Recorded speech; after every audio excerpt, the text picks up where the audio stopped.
Carl Jung's warning: stay away from anyone who asks you for these 5 things.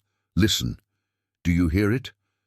That sound beneath the sound, the whisper that lives in the spaces between your words, in the pause before you answer, in the smile that doesn't quite reach your eyes.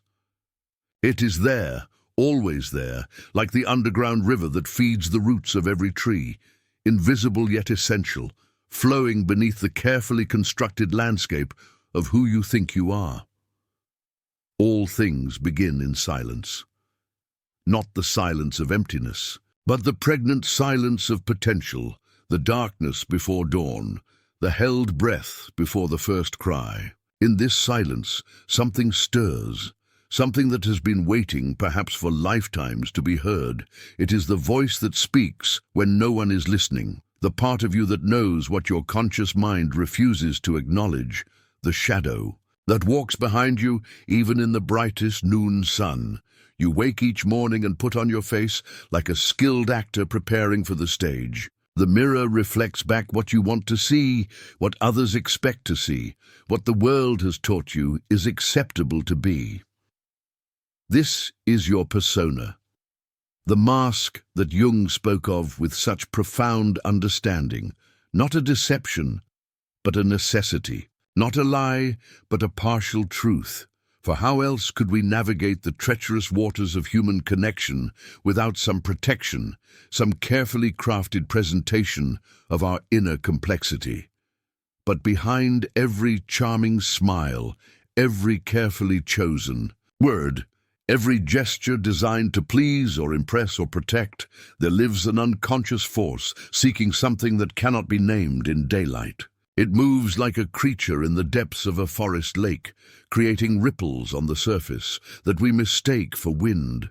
It speaks in the language of dreams and slips of the tongue, in the sudden flush of anger that surprises even ourselves, in the inexplicable attraction to people who disturb our peace, in the way our hands shake when we lie.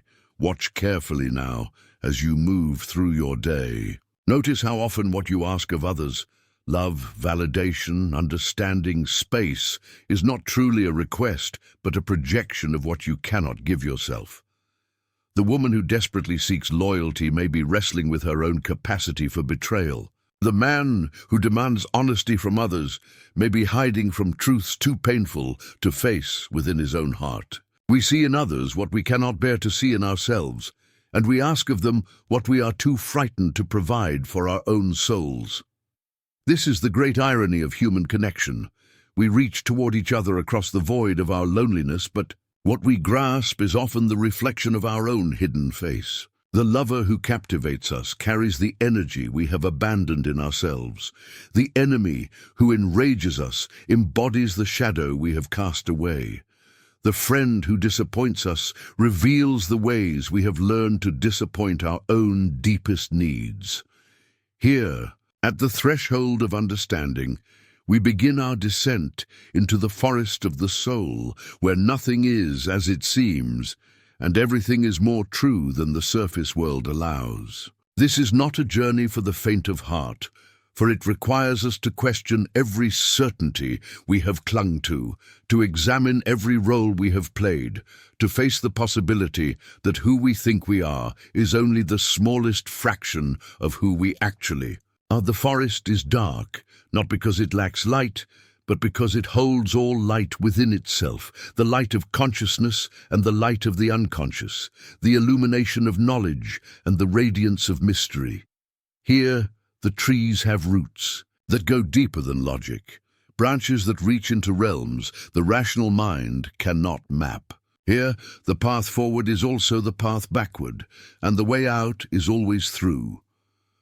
Jung understood this territory because he had walked it himself, had felt the ground shift beneath his feet as the persona cracked open to reveal the vast wilderness. Within, he knew that beneath the acceptable self lies not chaos, but a different kind of order, the order of dreams, of symbols, of the psyche's own profound intelligence. He knew that what we call madness is often the soul's attempt to break free from the prison of false consciousness, to remember its true nature before society taught it to forget. The whisper beneath the mask is calling to you now, as it has always been calling. It speaks in the moments when your carefully constructed life feels hollow, when success tastes like ash, when the faces around you seem like strangers, even though you know their names. It speaks in the dreams that wake you at 3 in the morning with their strange urgency, in the synchronicities that make you question the nature of coincidence, in the way certain pieces of music or fragments of poetry strike you with recognition, though you have never heard them before. This whisper knows your real name, not the name on your birth certificate, but the name your soul answers to in the deepest chambers of being. It knows what you came here to do, what you came here to heal, what you came here to remember. It knows the gifts you have forgotten you possess, and the wounds that have become your doorways to compassion. It knows the way home to yourself.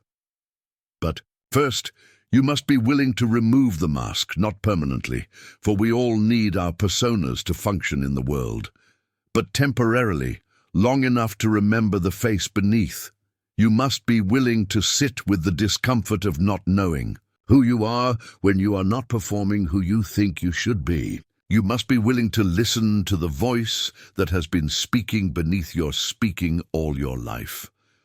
This is the beginning of individuation, Jung's term for the lifelong process of becoming who you truly are, rather than who you have been conditioned to be. It is not a comfortable process, for it requires the death of many smaller selves, the dissolution of identities that once served but now constrain, the willingness to be transformed by truths that cannot be controlled or contained.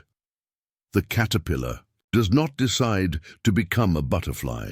Something within its cellular structure responds to a call it cannot resist, and it begins the process of dissolution that will remake it entirely. So too, something within you responds to the whisper beneath the mask, and you begin the great work of unbecoming all that you are not, so that what you truly are can finally emerge.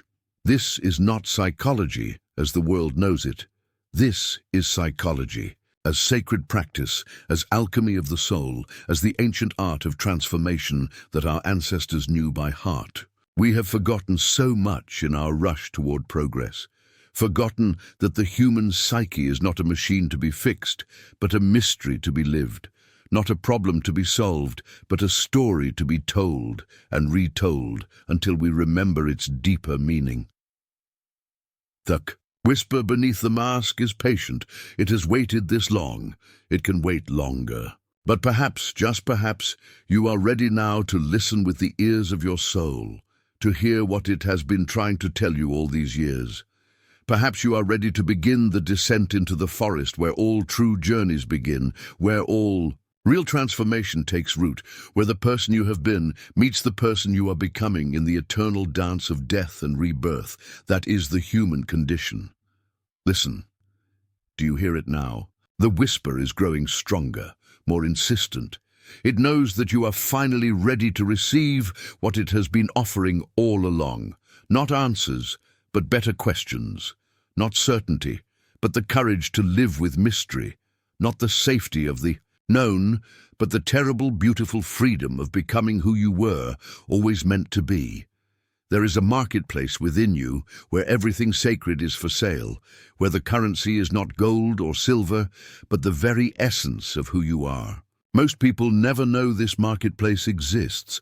They walk through their days giving and taking, exchanging pleasantries and promises, unaware that with each interaction something profound is being traded, something that cannot be weighed or measured but can be felt in the deepest chambers of the heart. When someone approaches you with their hand extended, asking for your time, your attention, your truth, your love, they may believe they are making a simple request. But Jung understood that beneath every human transaction lies a deeper exchange, a negotiation between the conscious and unconscious, between what we say we want and what we actually seek. They are not merely asking for your presence. They are asking you to participate in an ancient ritual of souls, a dance as old as consciousness itself. Watch carefully as the request is made. See how their eyes search your face, how their voice carries not just words but hunger, how their body leans toward you with an urgency that speaks of deeper need. They are asking you to give them something that belongs to your most sacred self, your time, which is your life parceled out in moments, your truth, which is the distilled essence of your experience, your energy, which is the very force that animates your being. But what are they offering in return? This is where the transaction becomes complex, where the shadows begin their subtle negotiation. Often they offer nothing that truly nourishes your soul. Instead, they offer the fool's gold of human connection, approval, acceptance, the temporary illusion of being needed, the fleeting high of feeling important. They offer to make you feel good about yourself in exchange for pieces of yourself you can never reclaim. This is not conscious manipulation, not deliberate cruelty. Most people do not know they are participating in this ancient marketplace of souls. They have learned, as we all have learned, to survive by trading away their authenticity for safety, their depth for shallow connection, their sacred energy for the temporary comfort of being liked. And so they perpetuate the cycle, asking others to participate in the same unconscious bargaining that has left them spiritually impoverished. The ego, that crafty merchant within us all, sees every interaction as an opportunity for profit. It whispers seductive promises. Give them what they want, and they will give you what you need. Sacrifice your truth for their comfort, and you will be loved. Diminish yourself so they can feel bigger, and you will belong. The ego does not understand that what it calls profit is actually loss, that what it believes to be gain is spiritual erosion, that what it thinks is love is often just mutual need disguised as connection. But the soul knows differently. The soul understands that there are some things that should never be for sale, some aspects of your being that must be protected like a flame in a hurricane. The soul recognizes when a transaction will leave you depleted rather than enriched, when giving becomes a form of self-betrayal rather than self-expression. The soul knows the difference between authentic generosity and spiritual prostitution. Consider the woman who gives her time to everyone who asks, believing this makes her good, believing this is what love looks like. She schedules herself into exhaustion, fills every moment with other people's needs, never pausing to ask what her own soul requires. She has learned to equate her worth with her availability, her value with her sacrifice. But beneath her endless giving lies a desperate hunger for love that can never be filled by external validation, a wound that grows deeper with each transaction that leaves her more empty than before. Or witness the man who trades his truth for acceptance, who learns to say what others want to hear rather than what his heart knows to be real. He becomes a master of adaptation, shifting his opinions like a chameleon, changes colors, never quite remembering what he actually believes when no one else is watching. He has sold his authenticity for the illusion of belonging, but finds himself belonging nowhere, not even to himself. These are not moral failures but spiritual emergencies, not character flaws but symptoms of a culture that has forgotten the sacred nature of the human soul. We have been taught to measure our worth by our productivity, our love by our sacrifice, our success by how much we can give away. We have been conditioned to believe that the self is something to be overcome rather than something to be honored, that boundaries are selfish rather than sacred, that protecting our essence is cruel rather than necessary. Jung spoke of Enantiodromia, the principle by which everything eventually turns into its opposite. The person who gives too much eventually becomes unable to give authentically. The one who says yes to everything meaningful finds themselves saying no to what matters most. The individual who opens their heart indiscriminately discovers it has closed to their own deepest needs. What began as generosity becomes resentment. What started as love becomes exhaustion. What felt like connection becomes isolation. This is the great paradox of the soul's transaction. We must learn to be selfish in service of our authentic generosity, must learn to say no to preserve our capacity for meaningful yes, must learn to withdraw our energy from what depletes us so we can invest it in what truly nourishes life. This is not selfishness as the world understands it. This is self-care as spiritual practice, boundary setting as sacred art, the fierce protection of what is most precious within us. The unconscious knows this truth, even when the conscious mind resists it. It sends signals through the body, the tightness in your chest when someone asks for more than you can give, the exhaustion that follows certain conversations, the way your energy drains after spending time with particular people. These are not random symptoms, but precise communications from the deeper self, warnings that a transaction is taking place that serves neither your highest good nor theirs. For when we give from depletion rather than abundance, when we offer our sacred energy to those who cannot recognize its value, we participate in a form of spiritual violence that damages both giver and receiver. We teach others that our essence is cheap, that our truth is negotiable, that our time has no inherent worth. We enable their unconscious greed while starving our own soul, creating a cycle of mutual diminishment that masquerades as connection. The path of individuation requires us to become conscious of these transactions, to notice when we are about to trade away something sacred for something shallow. It asks us to pause before each exchange and inquire, what is really being asked of me here? What am I being offered in return? Does this transaction honor the deepest truth of who I am, or does it ask me to betray that truth for temporary comfort? This is not about becoming cold or withholding, not about closing our hearts or refusing to give. This is about learning to give from fullness rather than emptiness, about offering our gifts to those who can receive them properly, about recognizing that authentic generosity requires us to maintain the source from which our gifts flow. We cannot pour from an empty cup, cannot give what we do not possess, cannot love others truly until we have learned to love ourselves enough to protect what is most valuable within us. The soul's transaction operates by different rules than the ego's marketplace. In the soul's economy, true giving increases what we have rather than diminishing it. Authentic love multiplies when shared rather than dividing. Sacred energy expands when invested wisely rather than contracting when spent carelessly. But this requires wisdom, discernment, the courage to disappoint others in service of a higher truth. Watch now as someone approaches you with their hand extended, asking for what is most sacred within you.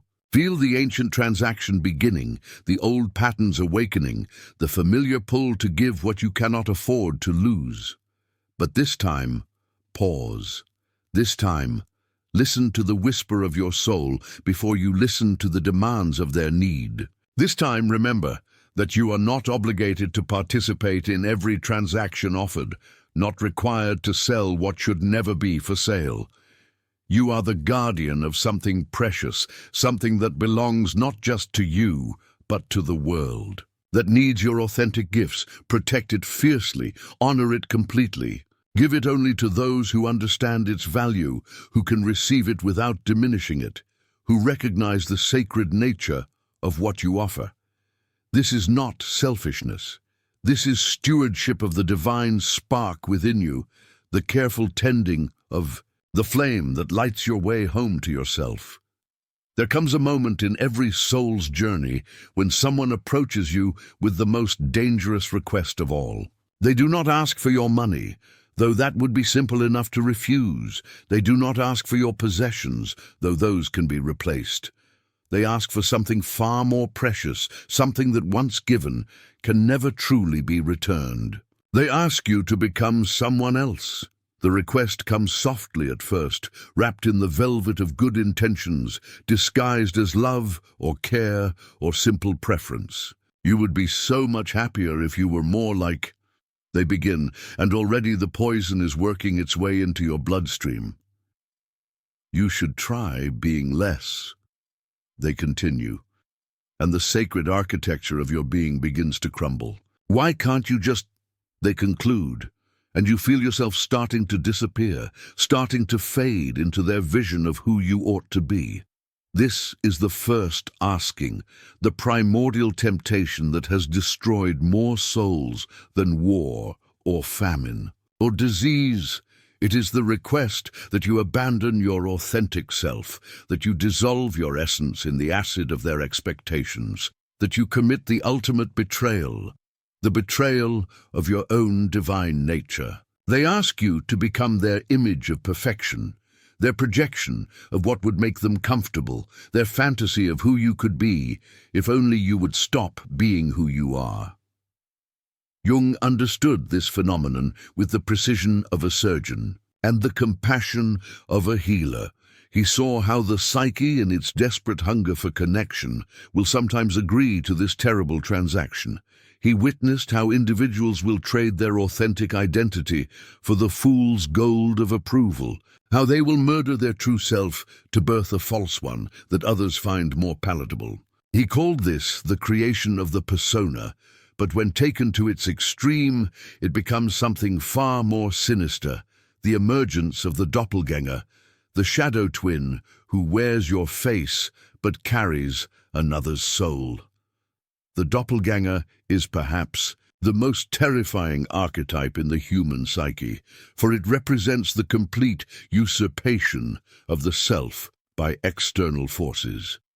It is you, but not you. It looks like you, speaks like you, moves through the world wearing your name, but it is hollow at the center, animated not by your authentic spirit, but by the accumulated expectations of others. It is the person you become when you have said yes to every request to be different, when you have agreed to every suggestion that your natural self is somehow insufficient. Watch how this process begins. Someone you care about, a parent, a lover, a friend, a teacher, expresses disappointment in some aspect of your being. Perhaps they find your sensitivity too much to bear, your intensity too overwhelming, your joy too exuberant, your sorrow too deep. Perhaps they wish you were more practical, more social, more conventional, more like them or like someone they admire. The request is made with love, they tell themselves and you. They only want what's best for you, they say. They only want you to be happy, to be successful, to be safe. But beneath their loving words lies a deeper truth. They want you to be comfortable for them to be around. They want you to fit into their world without disturbing its carefully constructed boundaries. They want you to confirm their beliefs about how life should be lived, to validate their choices by making similar ones, to ease their anxiety by proving that their way is the right way. They are not asking you to become yourself more fully. They are asking you to become a version of yourself that makes them feel better about themselves.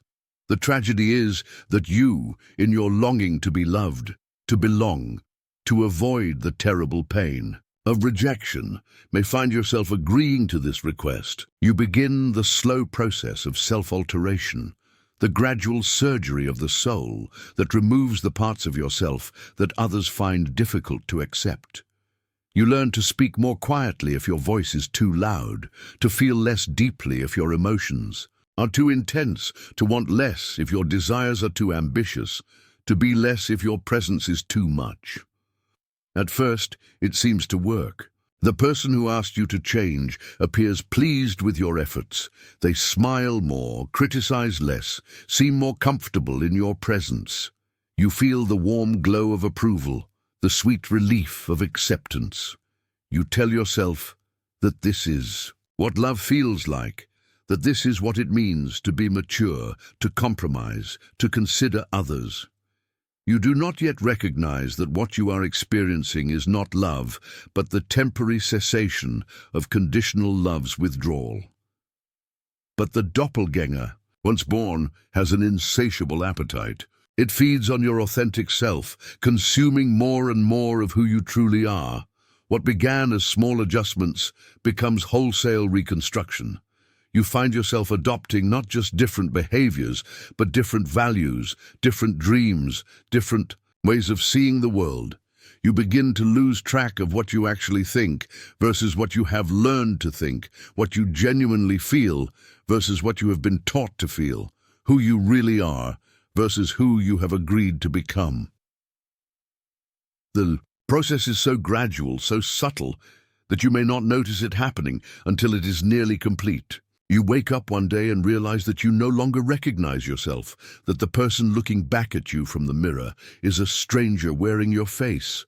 You find yourself living a life that looks successful from the outside, but feels hollow from within, pursuing goals that make sense to others, but bring no joy to your heart, surrounded by people who love the version of you that you have created, but have never known the person you truly are. This is the great paradox of the doppelganger. It is created in service of connection, but ultimately destroys the possibility of authentic relationship. For how can others truly love you when the you they are loving is not real?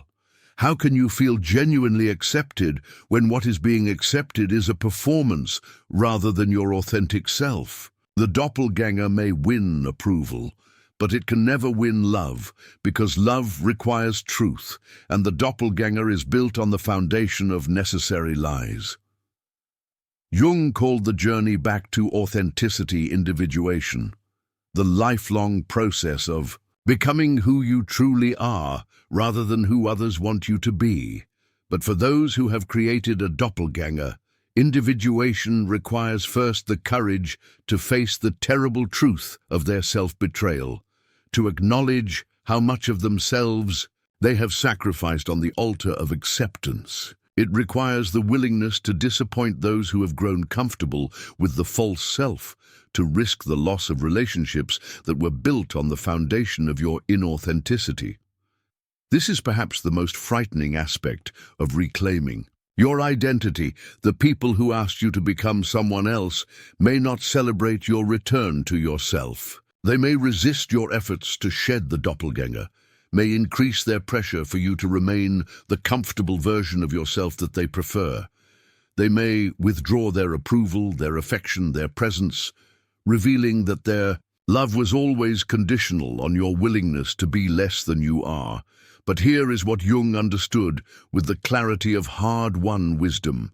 The pain of living as someone else is always greater than the pain of being rejected for who you truly are. The loneliness of authentic solitude is less devastating than the isolation of being surrounded by people who love a lie. The discomfort of others' disappointment in your real self is more bearable than your own disappointment in the false self you have created. The journey back to yourself is not easy. The doppelganger does not die quietly. It fights for its survival. With the desperation of any parasite threatened with extinction, it whispers seductive reminders of the approval you will lose, the comfort you will sacrifice, the safety you will abandon. It shows you visions of the loneliness that may await, the rejection you may face, the price you may pay for the audacity of being yourself. But beneath these fears lies a deeper truth. You cannot lose what was never real. The relationships built on the foundation of your false self were always illusions, no matter how comfortable they felt. The approval you gained by betraying yourself was always conditional, no matter how sweet it tasted. The safety you found in being someone else was always temporary, no matter how secure it seemed. The path of individuation calls you to risk everything you think you have for the possibility of something real. It asks you to trade the fool's gold of conditional acceptance for the precious metal of authentic connection. It demands that you disappoint others in service of a higher truth, that you choose the discomfort of being yourself over the comfort of being who others want you to be. This is not selfishness. This is spiritual necessity. This is not cruelty. This is compassion for the part of you that has been buried alive.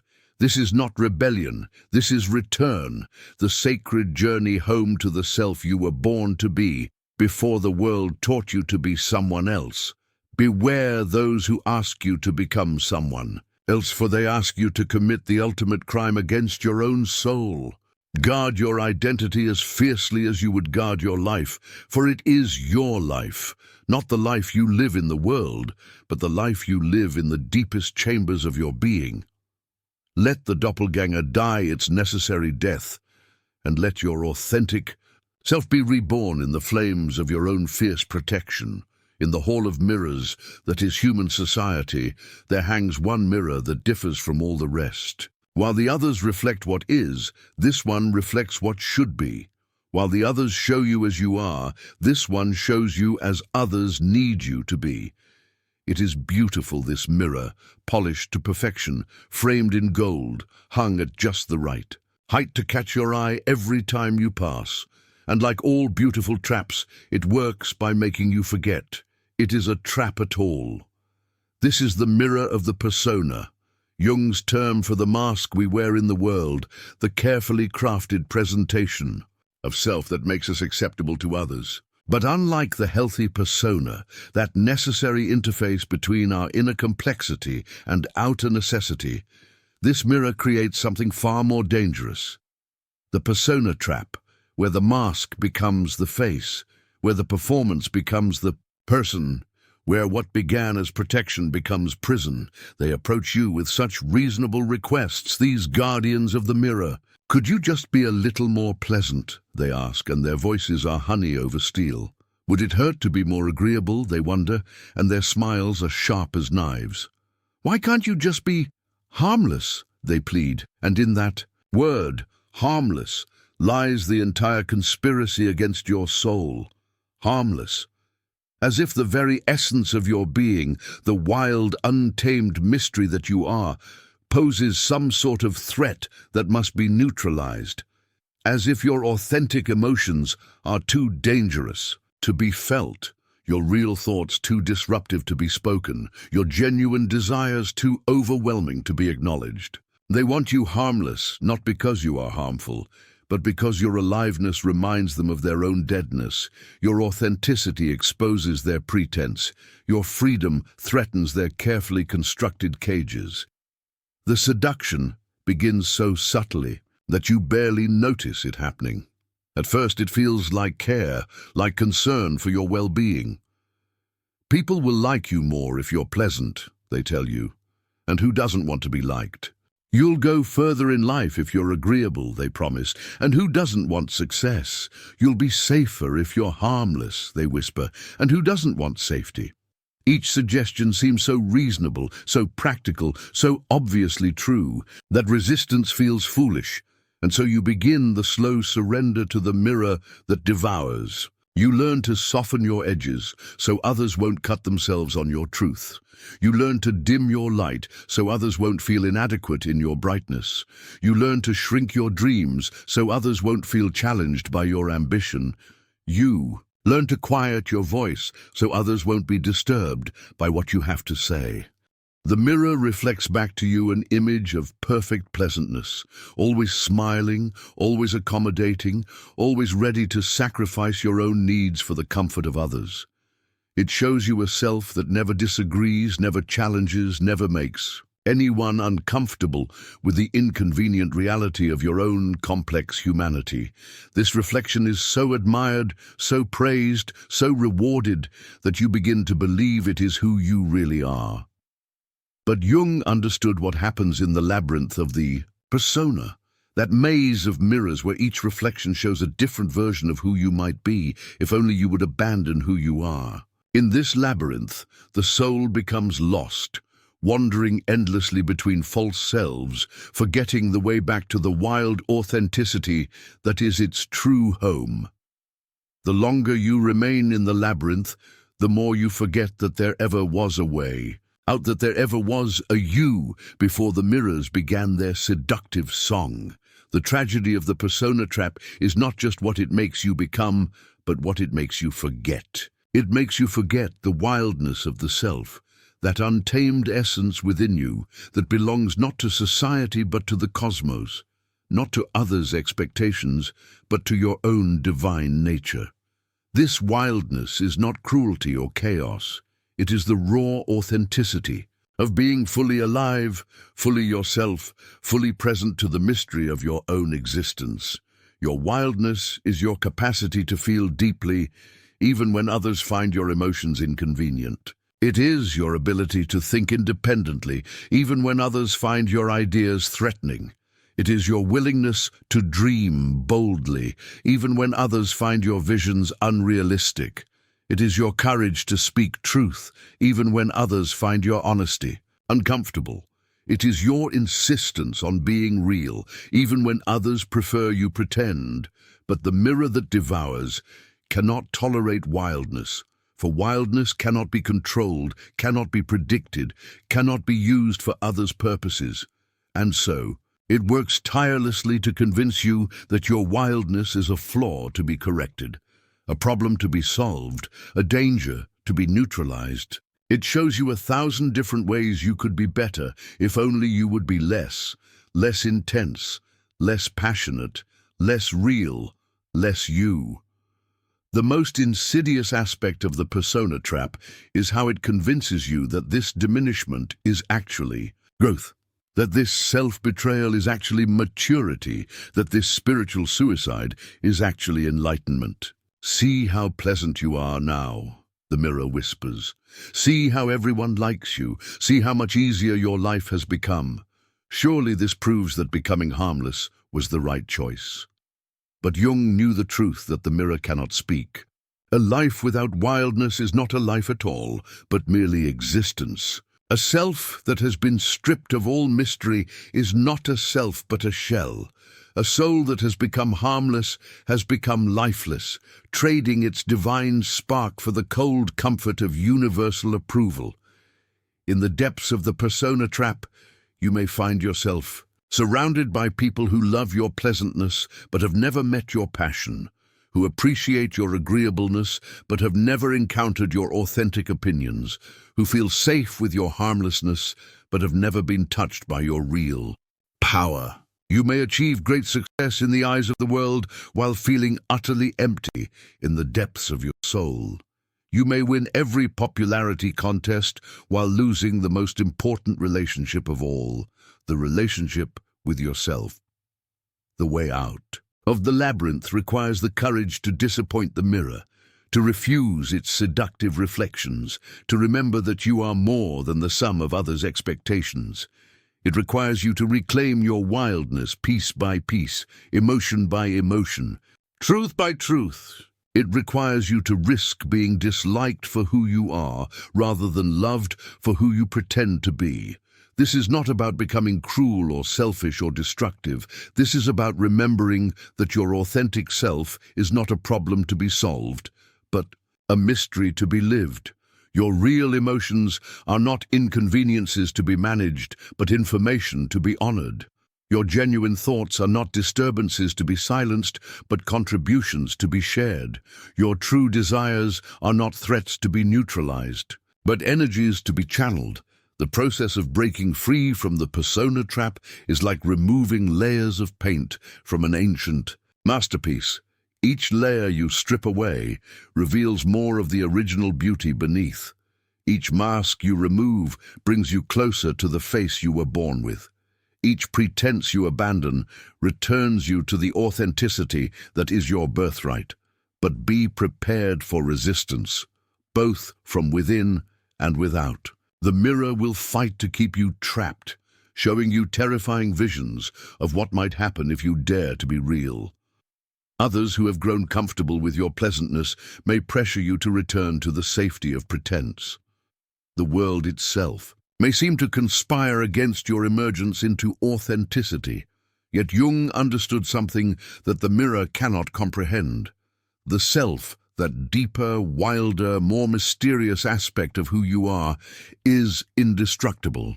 It may be buried, ignored, forgotten, betrayed, but it cannot be destroyed. It waits patiently in the depths of your being for the moment when you remember its existence, when you stop feeding the false reflections and start nourishing the authentic reality. The journey back to your wildness is the journey back to yourself, and it is the most important journey you will ever take. It is the path of individuation, the way of becoming whole, the return to the mystery that you are and have always been beneath all the masks and mirrors and performances. Do not let them strip you of your mystery. Do not let them reduce you to only what they can understand. Do not let them make you so harmless that you forget your own power, so pleasant that you lose your passion, so agreeable that you abandon your authenticity. You are not meant to be a reflection in their mirror, but a force of nature in your own right, wild and free, and gloriously, mysteriously, authentically you. The mirror that devours has consumed too many souls already. Do not let it consume yours. Step away from its seductive reflections and remember the wildness that waits within. The mystery that is your true nature, the authentic self that no mirror can contain and no expectation can diminish. You are more than they can imagine, deeper than they can fathom, wilder than they can tame. Remember this, and let your remembering set you free. After they have taken your identity, reshaped it into something more palatable, more manageable, more convenient for their purposes, they return with a second request. This one comes cloaked in reasonableness, wrapped in the language of harmony and peace. They ask for something that seems so small, so inconsequential, that you barely recognize it as theft at all. They ask for your silence. It would be better if you didn't mention that, they say with gentle smiles. Perhaps it's best if we don't talk about such things, they suggest with concerned voices. Some truths are better left unsaid, they whisper with knowing nods. And so begins the slow strangulation of your voice, the gradual suffocation of your knowing, the systematic erasure of your right to speak the truth as you see it, to be asked. For your silence is to be asked to betray your own soul's deepest function, to witness, to speak, to give voice to what is real. It is to be asked to participate in a conspiracy against truth itself, to become complicit in the very lies that diminish life. They do not ask you to speak falsely, for that would be too obvious a transgression. Instead, they ask you simply not to speak at all, to let the lies live unchallenged, to let the wounds fester in darkness, to let the truth die of neglect. This is perhaps the most insidious form of spiritual violence, for it masquerades as virtue.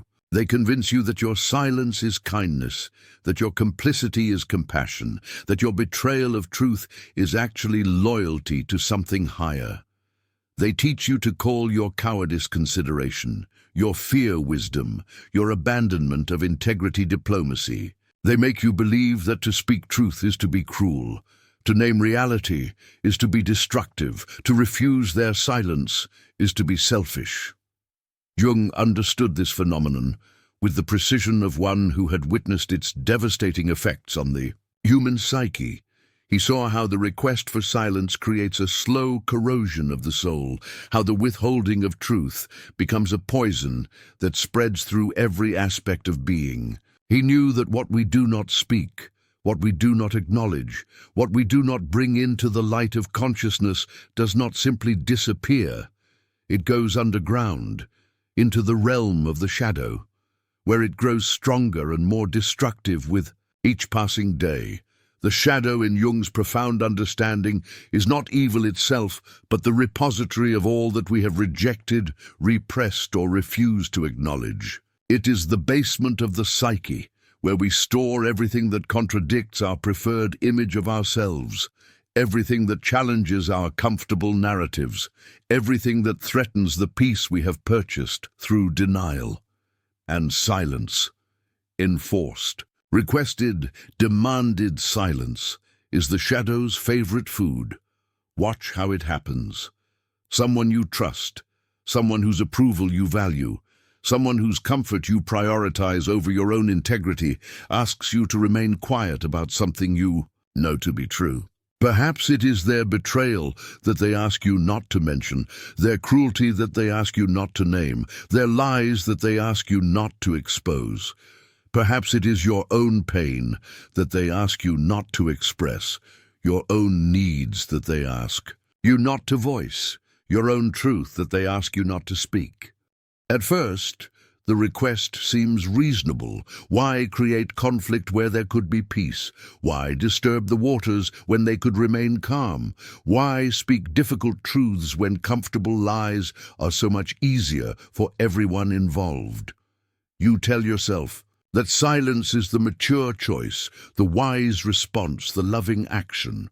You convince yourself that some truths are indeed better left unsaid, that some realities are too harsh to be acknowledged, that some wounds are better left unexamined. But Jung knew what happens in the darkness of compliance, in the underground chambers where silenced truths go to fester. He understood that repression is not resolution, that avoidance is not healing, that silence in the face of truth is not peace but amnesia.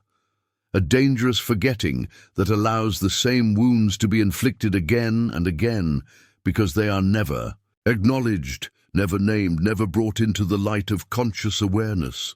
The truths you silence do not disappear. They gather in the shadows of your psyche like poisonous mushrooms growing in a dark cellar. They multiply, they metastasize, they transform from simple acknowledgements into complex resentments, from clean pain into infected wounds, from honest expressions into twisted projections.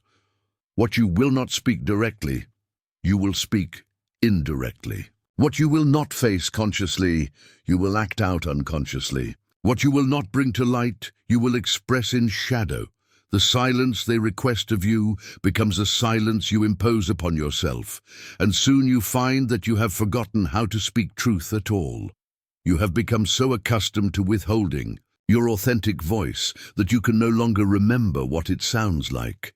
You have grown so skilled at suppressing your real thoughts that you begin to lose track of what you actually think versus what you are allowed to think. You have become so practiced at denying your genuine feelings that you start to question whether those feelings are even real.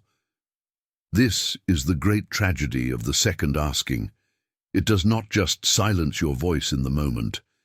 It teaches you to silence yourself for a lifetime. It does not just suppress one truth. It creates a pattern of suppression that spreads like cancer through every aspect of your being. It does not just maintain one comfortable lie. It establishes a whole infrastructure of denial that makes authentic living impossible. The person who has learned to silence their truth becomes a stranger to themselves, cut off from their own knowing, alienated from their own experience, unable to trust their own perceptions. They live in a fog of confusion, never quite sure what is real and what is performance, what is authentic and what is expected, what is truth, and what is the story they have been asked to tell instead of truth. But the shadow that grows fat on silenced truth does not remain contained in the dark cellar of the unconscious. Eventually, it finds its way to the surface, expressing itself in ways that are far more destructive than the original truth would have been. The anger you did not speak becomes bitterness that poisons every interaction. The hurt you did not acknowledge becomes resentment that destroys every relationship. The injustice you did not name becomes a wound that never heals, infecting everything you touch with its unprocessed pain. Jung called this the return of the repressed, and he understood that it is not a matter of if, but when.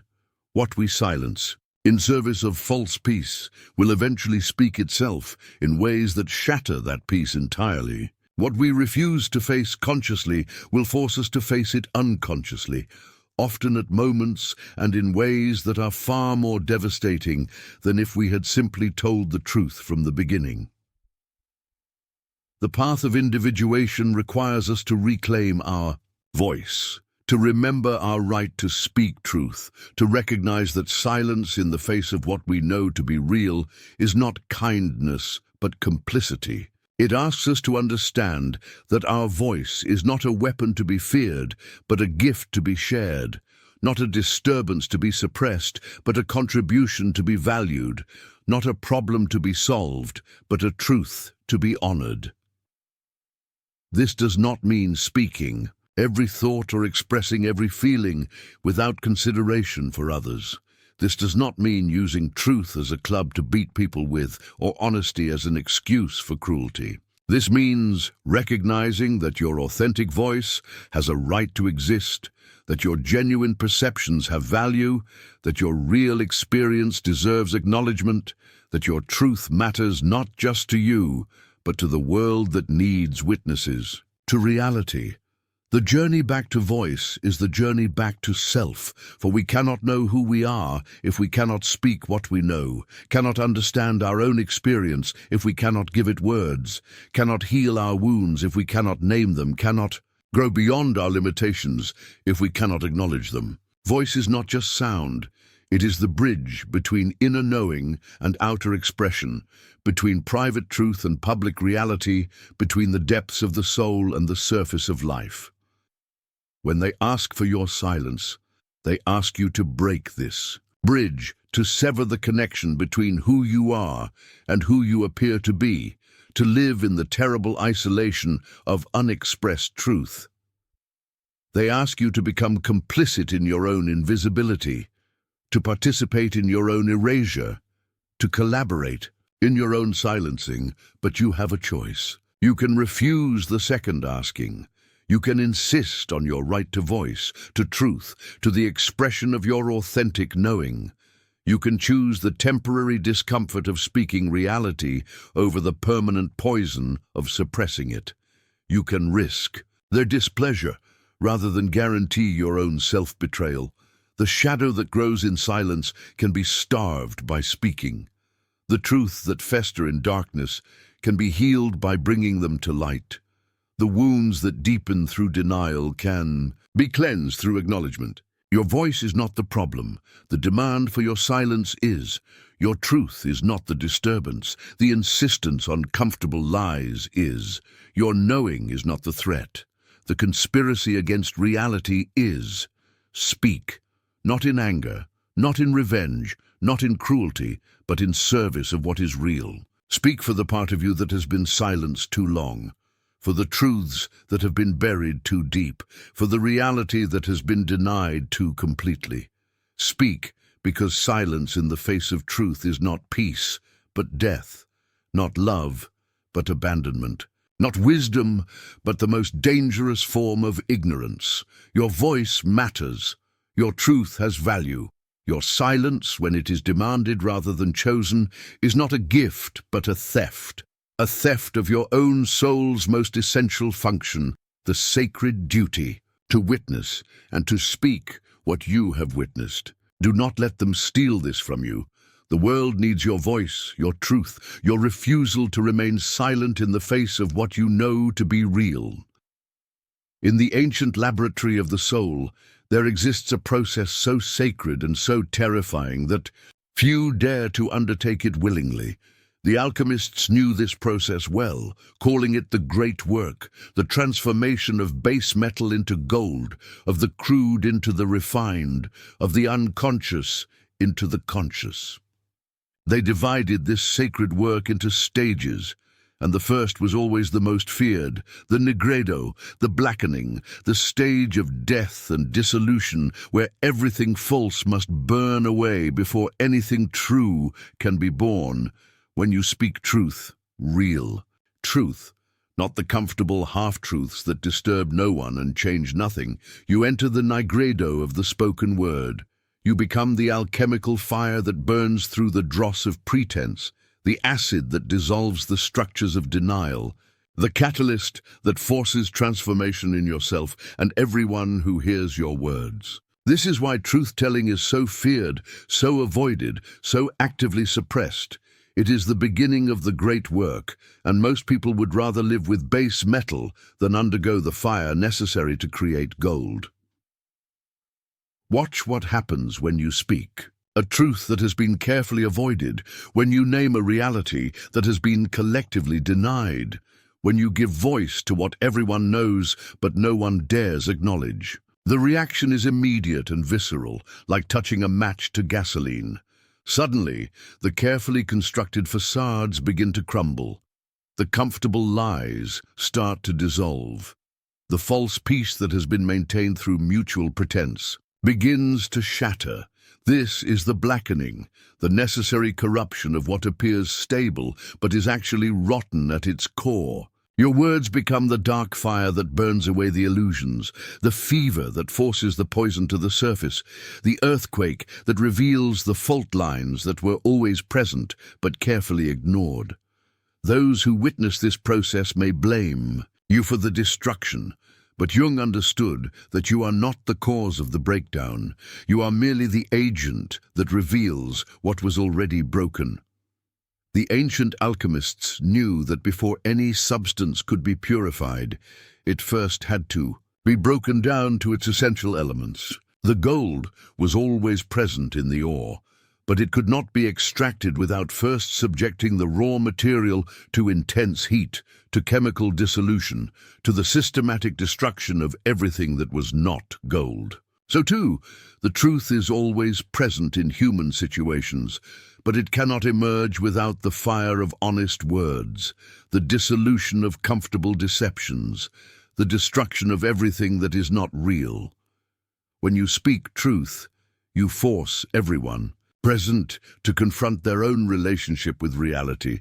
You make it impossible for them to continue the pleasant game of mutual deception that has allowed them to avoid the hard work of authentic living. You become the mirror that reflects not their carefully crafted personas, but their actual faces, not their preferred stories, but their real situations, not their comfortable fantasies, but their inconvenient truths. This is why those who fear your words often fear their own becoming. Your willingness to speak what is real threatens their commitment to what is false. Your courage to face difficult truths exposes their cowardice in avoiding them. Your insistence on clarity illuminates their investment in confusion. You represent the possibility they have rejected, the possibility of living authentically, of facing reality directly, of choosing growth over comfort. In the nigredo stage of alchemical transformation, everything appears to be going wrong. The beautiful, ordered structure dissolves into chaos. The familiar forms break down into unrecognizable fragments. What once seemed solid becomes liquid.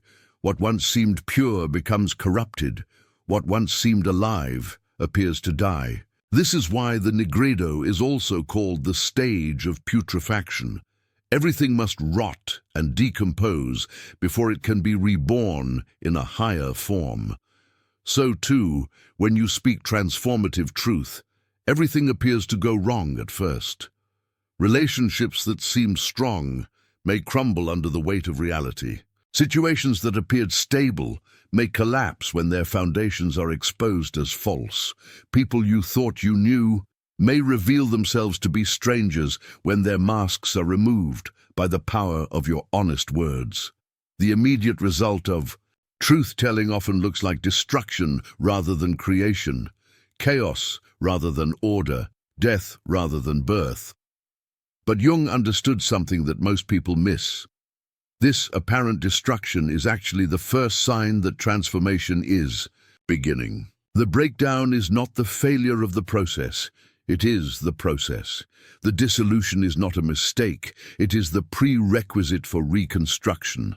The death is not an ending. It is the only way to the new beginning that lies on the other side. Of honesty. This is why you must not be silent if your voice is the catalyst of transformation. The world is full of structures that appear strong, but are held together only by collective agreement to ignore their fundamental instability. There are relationships maintained through mutual deception, institutions powered by shared denial, entire systems of meaning built on carefully avoided truths. These structures seem permanent, but they are actually as fragile as houses of cards, requiring only a single spoken truth to bring them tumbling down. Your voice may be that single word of truth that initiates the great work in someone's life. Your willingness to name what is real may be the catalyst that finally allows the gold of their authentic self to separate from the dross of their false identity. Your courage to speak may be the fire that begins their own alchemical transformation, their own journey from unconsciousness to consciousness, from fragmentation to wholeness. But understand this: when you serve as the agent of the Nigredo, you will be blamed for the blackening. When your truth-telling initiates the breakdown of false structures, you will be accused of being destructive. When your honesty forces others to confront their own deceptions, you will be labeled as cruel. When your authenticity exposes the hollowness of their pretense, you will be called selfish, insensitive, destructive. This is the burden of the truth-teller, the price of serving as an alchemical catalyst in a world that prefers its base metals to remain unchanged. You will be misunderstood by those who cannot see beyond the immediate dissolution to the future integration. You will be feared by those who mistake the breakdown for the destination rather than recognizing it as a necessary station on the journey to wholeness. Yet Jung knew that some souls are called to this difficult service, are chosen to be the agents of transformation in a world that desperately needs transformation but violently resists it. These are the individuals who cannot remain silent in the face of collective deception, who cannot pretend that false peace is real peace, who cannot participate in the conspiracy of comfortable lies that keeps everyone asleep while their lives decay around them. If you are one of these souls, you will recognize the signs. You will feel physically sick when forced to participate in conversations built on mutual deception. You will experience actual pain when asked to remain silent about realities that everyone can see but no one acknowledges. You will find it impossible to maintain relationships that require you to pretend that obvious lies are true, that clear problems don't exist, that evident wounds don't need healing. This is not a pathology. This is a calling. This is not a problem to be solved. This is a gift to be honored. This is not a burden to be escaped. This is a sacred responsibility to be embraced. You are being called to serve as an agent of the Nigredo, to be the voice that initiates the great work, to speak the words that begin the process of transformation in yourself and others. The alchemists understood that the Nigredo, though dark and difficult, was absolutely essential to the process of creating gold. Without the blackening, there could be no purification. Without the dissolution, there could be no reconstruction. Without the death, there could be no rebirth. The darkness was not the enemy of the light. It was the necessary precursor to a more brilliant illumination. So when your truth-telling brings darkness, when your honesty creates chaos, when your authenticity initiates breakdown, remember that you are not destroying. You are participating in the ancient art of transformation. You are serving the process that turns base metal into gold, unconsciousness into awareness, fragmentation into wholeness. You are the fire in the alchemical furnace, the catalyst in the sacred laboratory, the agent of the great work that the world so desperately needs. Do not be afraid of the darkness that your words may bring. Do not retreat from the dissolution that your truth may cause. Do not silence yourself to avoid the putrefaction that your honesty may initiate. These are not signs that you are doing something wrong. They are signs that you are doing something necessary, something sacred, something that serves the highest good, even when it appears to create the lowest chaos. The Nigredo of the spoken. Word is your gift to the world, your service to the great work, your participation in the eternal process by which consciousness emerges from unconsciousness, truth from deception, gold from base metal. Speak your truth fearlessly, knowing that in the alchemy of transformation, the blackening always precedes the brightening, the death always precedes the rebirth, the Nigredo always precedes the gold. Your words are not just sounds in the air, They are fires in the furnace, acids in the laboratory, catalysts in the great work of human transformation. Use them wisely, speak them courageously, and trust the ancient process that knows how to transform darkness into light, chaos into order, death into birth. The world needs your voice, not despite the fact that it brings the nigredo, but precisely because it brings the nigredo, because without the sacred darkness of truth-telling, there can be no dawn of authentic transformation. There comes a moment in the deep work of the soul when you will encounter the third asking, not the desperate plea for your strength, nor the subtle theft of your light, but something far more insidious. They will come to you with downcast eyes and trembling hands, carrying the weight of their own undoing, and they will ask you to take it from them. They will ask you to carry their guilt.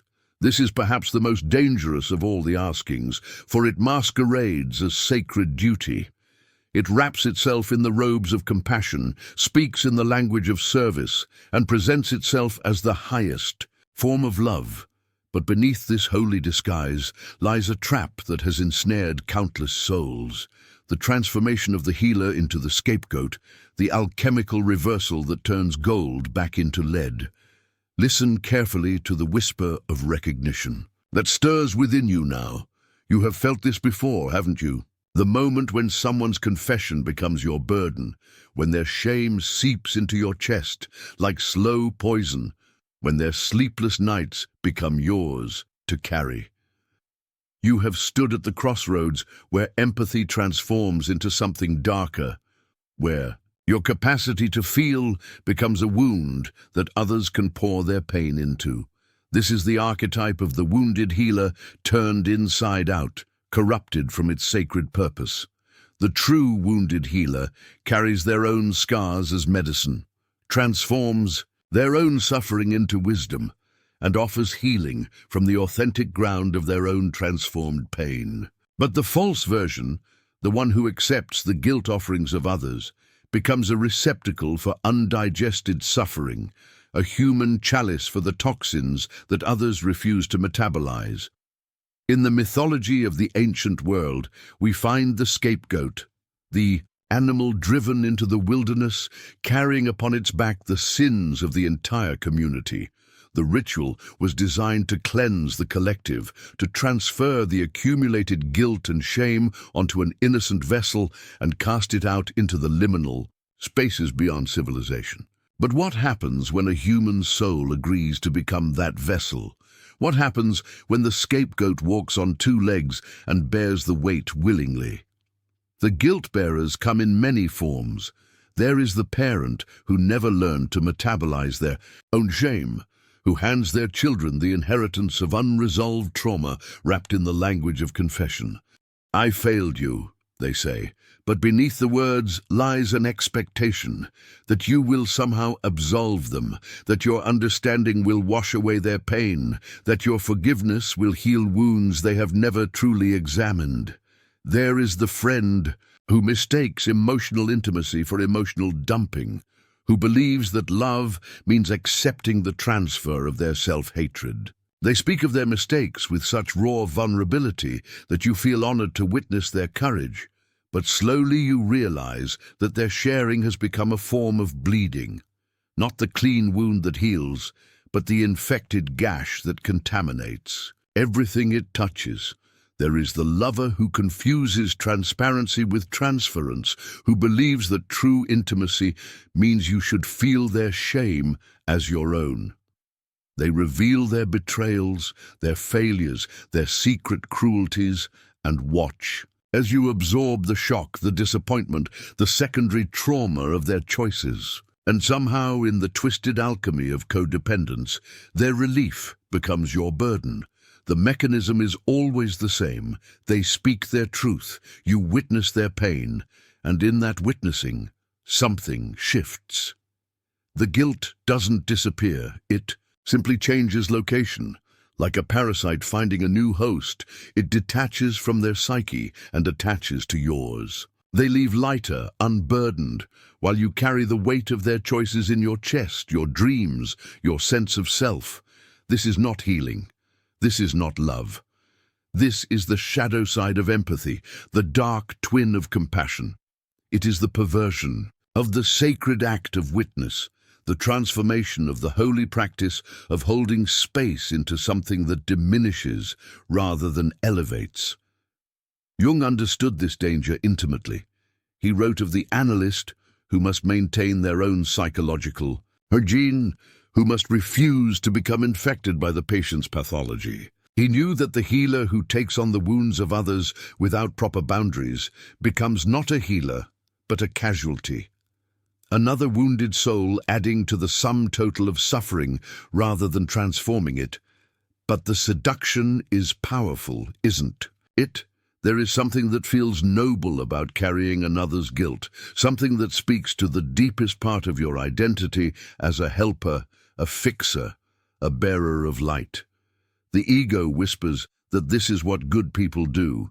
They shoulder the burdens of others. They sacrifice their own peace for the comfort of those they love. The persona of the selfless one, the martyred saint, the one who loves without boundaries. It feels so right, so pure, so spiritually advanced. Yet beneath this noble mask lies a deeper truth that the shadow knows, but the ego refuses to acknowledge. The guilt-bearer is not as innocent as they appear. There is something in the soul that gains from this transaction, something that feeds on the familiar weight of shame, something that feels more comfortable carrying borrowed pain than facing the terrifying possibility of their own joy. For to refuse the guilt offering means to step into a radical form of selfhood, one that trusts in their own worthiness, that believes in their right to peace, that refuses to define love as the willingness to be wounded. It means recognizing that the highest form of service is not to become a repository for others' unprocessed emotions, but to model what it looks like to transform suffering into wisdom within the sacred container of one's own soul. The third asking reveals itself in moments of crisis, when the mask slips and the true nature of the relationship becomes visible. The guilt-bearer approaches with their offering, and you feel the familiar tug, the gravitational pull of their need. But now you must choose. Will you extend your hands to receive what they wish to give, or will you hold them steady at your sides and speak the words that will change everything? "This is yours to carry," you might say, and watch as their face transforms. The disappointed child emerges, the one who has learned that love means finding someone to hold their shame. The angry one surfaces, the one who cannot understand why you would refuse such a reasonable request. The manipulative one awakens, the one who knows exactly which buttons to press to make you doubt your own boundaries. But somewhere beneath all these reactions lies another presence, the one who has been waiting for this moment, the one who knows that your refusal is actually a gift. For when you refuse to carry their guilt, you force them to carry it differently. You create the conditions in which they might finally learn to transform their own lead into gold, to metabolize their own pain into wisdom.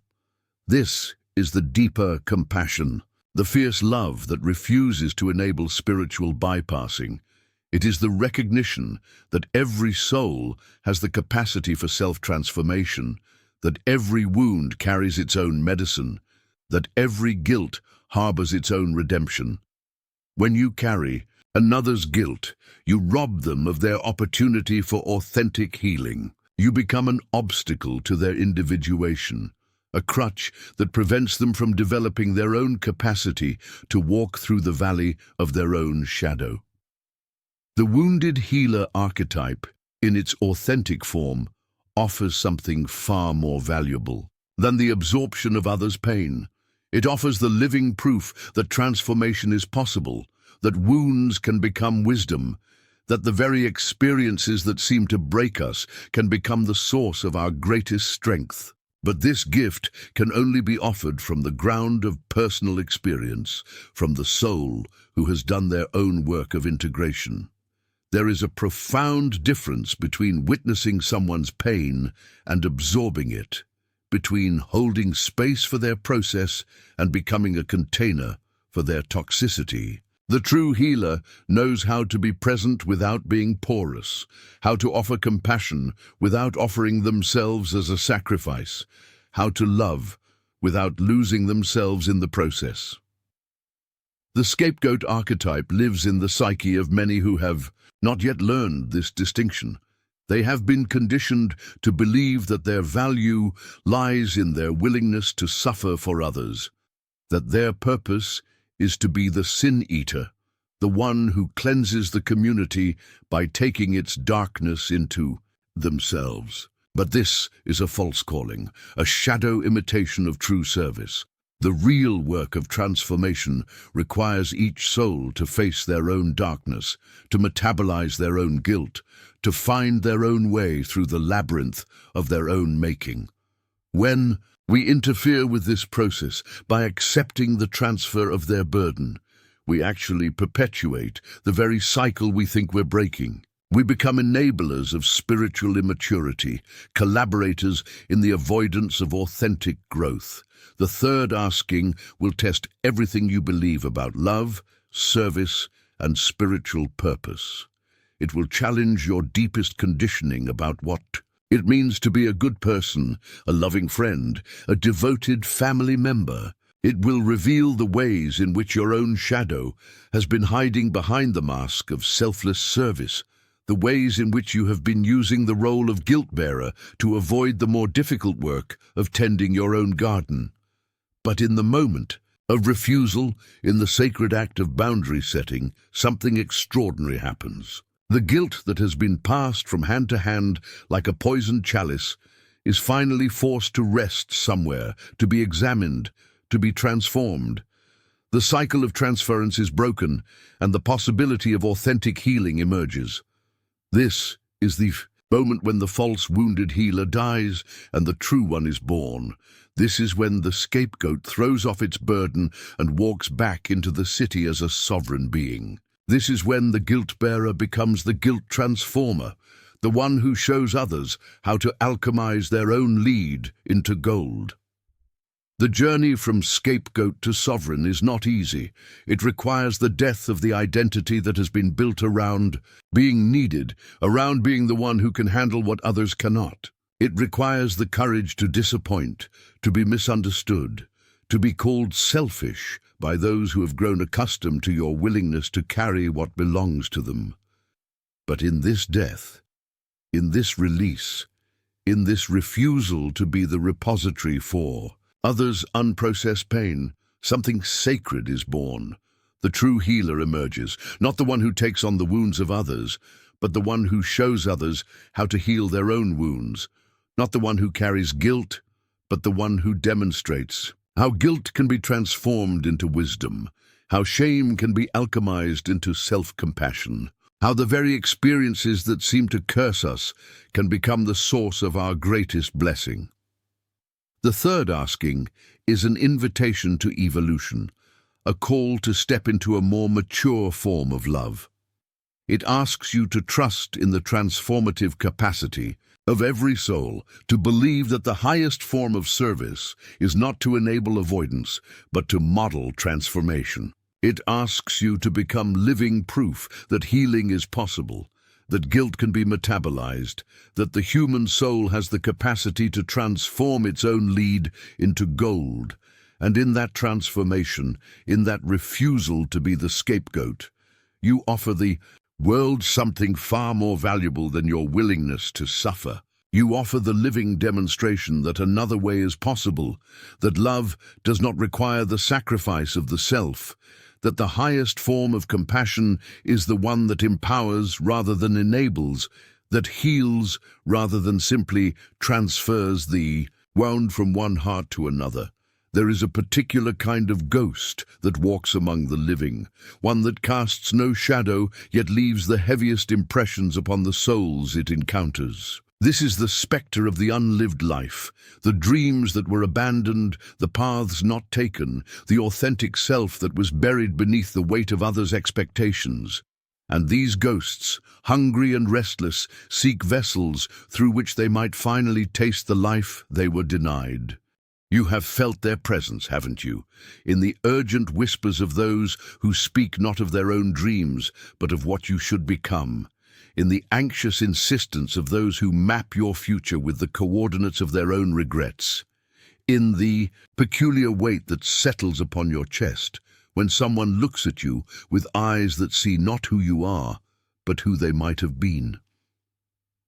Jung understood this phenomenon with the clarity of one who had witnessed it countless times in the consulting room, the way unlived lives seek surrogate expression through the nearest available soul. He called it the transference of unlived life, and he knew it to be one of the most insidious forms of psychological colonization, a haunting that occurs not in abandoned houses, but in the sacred spaces of human potential. The carriers of unlived. Lives are not malicious in their intentions.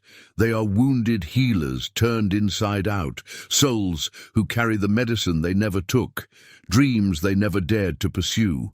They move through the world like walking repositories of unrealized potential, and when they encounter someone whose life force burns bright with possibility, something ancient and desperate awakens within them. It begins subtly, this haunting, a casual comment about your choices, delivered with just enough concern to plant a seed of doubt, a story about someone who threw their life away by following a path similar to the one you're considering, an offer of wisdom that feels more like a warning, spoken by someone whose own dreams lie buried beneath years of practical compromise.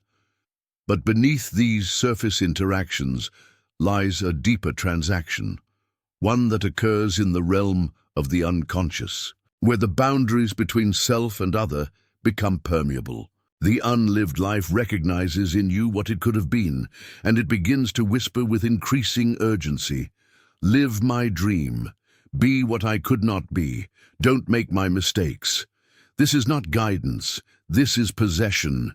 This is the attempt by the unlived life to find expression through your choices, to experience vicariously what it never dared to experience directly. And the tragedy is that both parties often mistake this transaction for love, for concern, for the natural passing of wisdom from one generation to the next. The parent who never pursued their art becomes the one who pushes their child toward artistic expression with an intensity that has nothing to do with the child's natural inclinations. The spouse who abandoned their entrepreneurial dreams becomes the one who cannot rest until their partner has achieved the success they never attempted. The friend who chose security over adventure becomes the one who either enthusiastically promotes your risk-taking or desperately warns against it. Both responses emerging from the same unlived place within their psyche.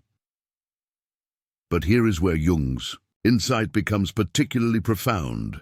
The unlived life does not seek true fulfillment through these vicarious expressions. It seeks only the illusion of fulfillment, the borrowed satisfaction that comes from watching someone else live the life it could not claim. And because it is not truly living through you but only projecting onto you, it can never be satisfied. The ghost remains hungry, no matter how much you feed it. This creates a peculiar form of bondage, one in which you become responsible not only for your own life, but for the unrealized dreams of others.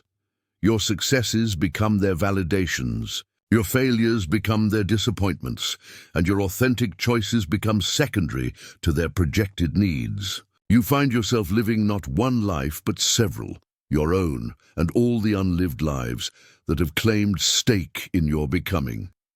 The weight of this responsibility is crushing. To carry your own dreams requires courage. To carry the unlived dreams of others requires a kind of strength that no soul possesses. You begin to fragment under the pressure, to lose touch with your own authentic impulses as they become buried beneath the urgency of others' projections. And here emerges one of the most sophisticated mechanisms of the unlived life: guilt. When you begin to resist the projection, when you attempt to reclaim your own path, the guilt weapons are deployed with surgical precision. After all I've sacrificed for you, I just want you to have what I never had. I'm only trying to save you from my mistakes. But listen beneath these words to what is really being said. My life lacks meaning unless you validate my choices by living differently. My dreams are too frightening for me to pursue, but not too frightening for me to impose upon you. My unlived life can only be redeemed through your lived one. This is the guilt of the unlived life, and it operates through a mechanism that Jung would recognize as a projection of the shadow. The unlived life represents everything that the person could not accept about themselves: their creativity, their wildness, their capacity for risk, their authentic desires. Rather than integrating these shadow elements, they project them onto you and then attempt to control the projection. When you live according to your own authentic impulses, you force them to confront the reality of their own unlived potential. Your courage highlights their fear. Your authenticity exposes their compromise. Your willingness to risk illuminates their choice of safety. And because this confrontation is unbearable, they must either own their projections or intensify their attempts to control your choices. The haunting becomes most intense at the moments of your greatest expansion, your deepest authenticity, your most courageous choices. It is as if the unlived lives can sense when you are about to break free from their gravitational pull, and they mobilize all their psychic resources to pull you back into orbit around their unrealized dreams. But here is what the carriers of unlived lives do not understand. Their dreams were never meant to be lived by you. The path they did not take was meant to remain their path, their responsibility, their opportunity for growth. When they attempt to transfer their unlived life to you, they rob both of you. They rob themselves of the opportunity to finally face their own authentic desires, and they rob you of the space to discover and live your own. The process of freeing yourself from the haunting of unlived lives requires a particular kind of exorcism. Not the dramatic casting out of demons, but the quiet, persistent practice of returning what belongs to others back to them. It requires learning to distinguish between your own authentic impulses and the projected dreams of others, between genuine guidance and unconscious manipulation, between love that supports your becoming and love that seeks to direct it.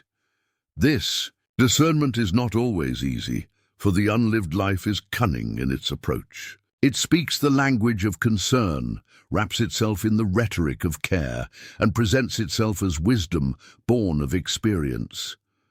But there are signs, subtle indicators that reveal the presence of projection, the urgency that seems disproportionate to the situation, the emotional charge that accompanies their advice, the way their energy shifts when you express your own authentic desires, the peculiar relief that washes over them when you comply with their vision, and the equally peculiar agitation that emerges when you resist. The unlived life creates a particular kind of emotional climate, one in which your choices are never quite your own, your successes are never quite yours to celebrate, and your failures are never quite yours to learn from. It is a climate of perpetual evaluation, constant comparison, endless measurement against standards that were never authentically established. To break free from this haunting requires what Jung would call an act of individuation, the courageous claiming of your own path, regardless of how that claiming affects the unlived lives of others. It requires the willingness to disappoint, to be misunderstood, to be accused of selfishness or ingratitude. It requires the recognition that the highest form of love you can offer others is the example of a life lived authentically, not the vicarious fulfillment of their abandoned dreams. But the most profound aspect of this liberation is not what it gives to you.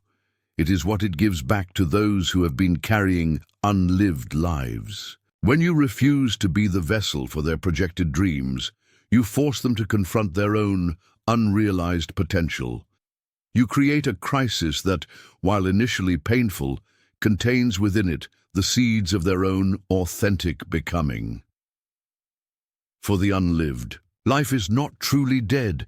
It is only sleeping, waiting for the moment when its original owner will finally have the courage to claim it. Every day that passes is another opportunity for that claiming. Every moment of authentic choice is another invitation for others to remember their own capacity for authenticity. Every act of courageous self-determination is a beacon that calls other souls back to their own abandoned dreams. The exorcism of unlived lives is ultimately an act of compassion, not only for yourself, but for those who have been carrying the weight of unrealized potential. When you live your own life fully and authentically, you demonstrate that such living is possible.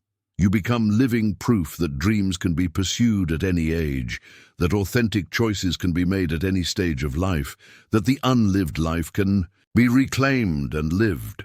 This is the deeper mystery that Jung understood.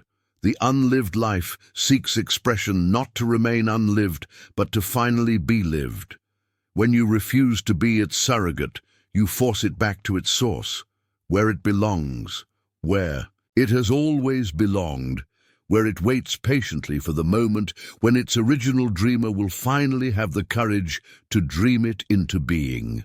The haunting ends not with the death of the ghost, but with its return to life, not through you, but through the one who first abandoned it, the one who has been searching for it in all the wrong places, the one who will finally understand that their unlived life was never meant to be lived by anyone else, and in that moment of return, both souls are freed, you to live your own authentic path, and they to finally embrace the dreams they thought were lost forever, the dreams that were never dead, but only waiting with infinite patience to be reclaimed.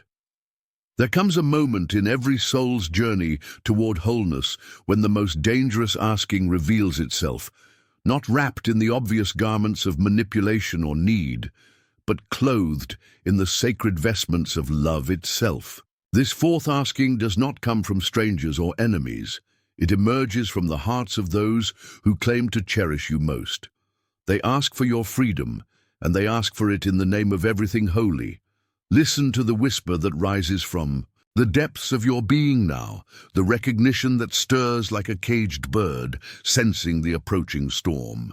You have felt this asking before, haven't you?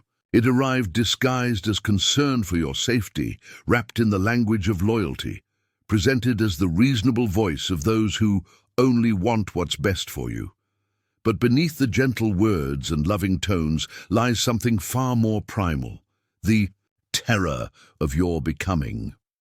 This is the archetype of the caged bird made manifest in human relationship, the ancient pattern by which those who have forgotten how to fly convince others that wings are dangerous things, that the sky is full of predators, that the cage is not a prison but a sanctuary. They speak of protection when they mean possession, of stability when they mean stagnation, of love when they mean the desperate need to keep you small enough to fit within the boundaries of their own unlived life. The fourth asking is perhaps the most sophisticated of all the soul thieves, for it operates through inversion. Where other askings reveal themselves through their obvious hunger, the demand for your energy, your light, your guilt, this one hides behind the mask of selflessness. I don't want you to get hurt, they say, and they believe their own words. The world is dangerous, they whisper, and they genuinely fear for your safety. You have everything you need right here, they insist, and they cannot understand why you would want more, but Jung understood the deeper psychology at work in such interactions. He recognized that the impulse to cage another soul often emerges from the unconscious terror of one's own potential for transformation. Those who have settled for less than their authentic becoming cannot bear witness to another's flight without confronting the reality of their own clipped wings. Your freedom becomes a mirror that reflects their bondage. Your expansion highlights their contraction. Your willingness to risk illuminates their choice of safety. The mechanism is always the same. They project their own fears onto the world around you, transforming your environment into a landscape of dangers that exist more in their imagination than in reality. The career change becomes financial suicide. The new relationship becomes a mistake you'll regret. The creative pursuit becomes an impractical dream. The spiritual journey becomes losing yourself in delusion. Every door that opens before you is reframed as a trap. Every opportunity reimagined as a threat. And because their concern appears so genuine, because their love seems so pure, because their intentions feel so protective, you begin to doubt your own instincts. The voice of your authentic self, the one that yearns for expansion, for growth, for the full expression of your potential, becomes drowned out by the chorus of voices that sing the lullaby of limitation. Stay safe, they croon. Stay small, they whisper. Stay with us, they plead. This is how the caged bird learns to fear the open door. Not through violence or force, but through the gradual erosion of confidence in its own capacity to navigate the vast sky of possibility. The cage becomes familiar, comfortable, known. The bars transform from barriers into boundaries, from limitations into protections, and slowly, imperceptibly, the bird begins to believe that it was never meant to fly. But here is what those who ask for your freedom cannot understand. Their protective love is often the very thing that places you in the greatest danger. For the soul that does not grow stagnates. The potential that is not expressed atrophies, and the authentic self that is not lived begins to die, a slow, silent death. The cage that was meant to protect becomes the tomb that destroys, not through dramatic catastrophe, but through the quiet suffocation of unrealized possibility. The fourth asking reveals itself most clearly at moments of transition, when you stand at the threshold between who you have been and who you might become. These are the times when the soul's longing for expansion becomes too strong to ignore, when the call to adventure echoes so loudly that even the most devoted cage dwellers cannot help but hear it. And it is precisely at these moments that the askings intensify, that the concerned voices multiply, that the loving limitations tighten their grip. They will remind you of past failures, not to wound, but to protect. They will catalogue the dangers that await, not from cruelty, but from care. They will paint vivid pictures of regret and disappointment, not to manipulate, but to prevent you from experiencing what they themselves have never risked. And all the while, they will frame their intervention as love, as loyalty, as the natural response of those who genuinely care about your well-being. But notice how their protective instincts never extend to encouraging your growth, supporting your expansion, or celebrating your courage to explore the unknown. Their version of love is always about preservation, keeping you as you are, maintaining the status quo, ensuring that nothing changes in ways that might disturb their own carefully constructed world.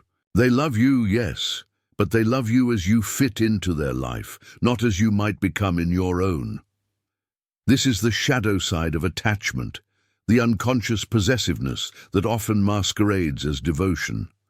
Jung would recognize it as a projection of their own unlived freedom onto your choices, their own fear of expansion onto your possibilities. They cannot bear to see you do what they have never dared to do, not because they wish you ill, but because your success would force them to confront the reality of their own self-imposed limitations.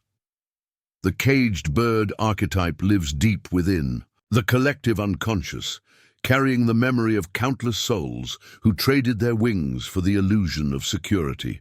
It whispers to every generation the same seductive lie, that freedom is too dangerous to pursue, that growth is too risky to attempt, that the known suffering of limitation is preferable to the unknown possibilities of expansion.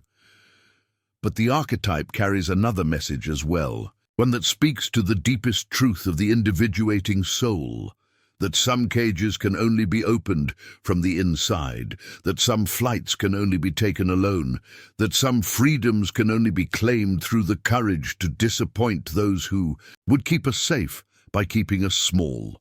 The fourth asking tests everything you believe about love, loyalty, and responsibility.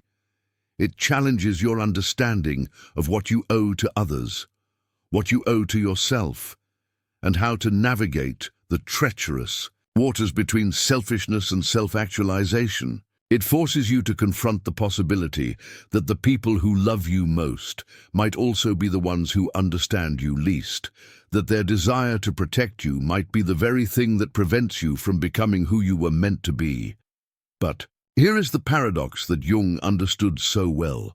True love does not seek to cage, but to liberate, does not aim to preserve but to encourage transformation, does not fear your becoming but celebrates your courage to become. The love that asks for your freedom is not love at all. It is fear wearing love's mask, insecurity clothed in affection's garments, the desperate attempt to control outcomes by controlling the people we care about. Real love trusts in your capacity to navigate the unknown, believes in your ability to learn from mistakes, and finds joy in your expansion, even when that expansion takes you beyond the familiar boundaries of shared experience. Real love knows that the greatest gift it can offer is not protection from growth but support for becoming, not the promise of safety but the blessing of freedom to discover your own path. The moment of breaking free from the fourth asking is really dramatic.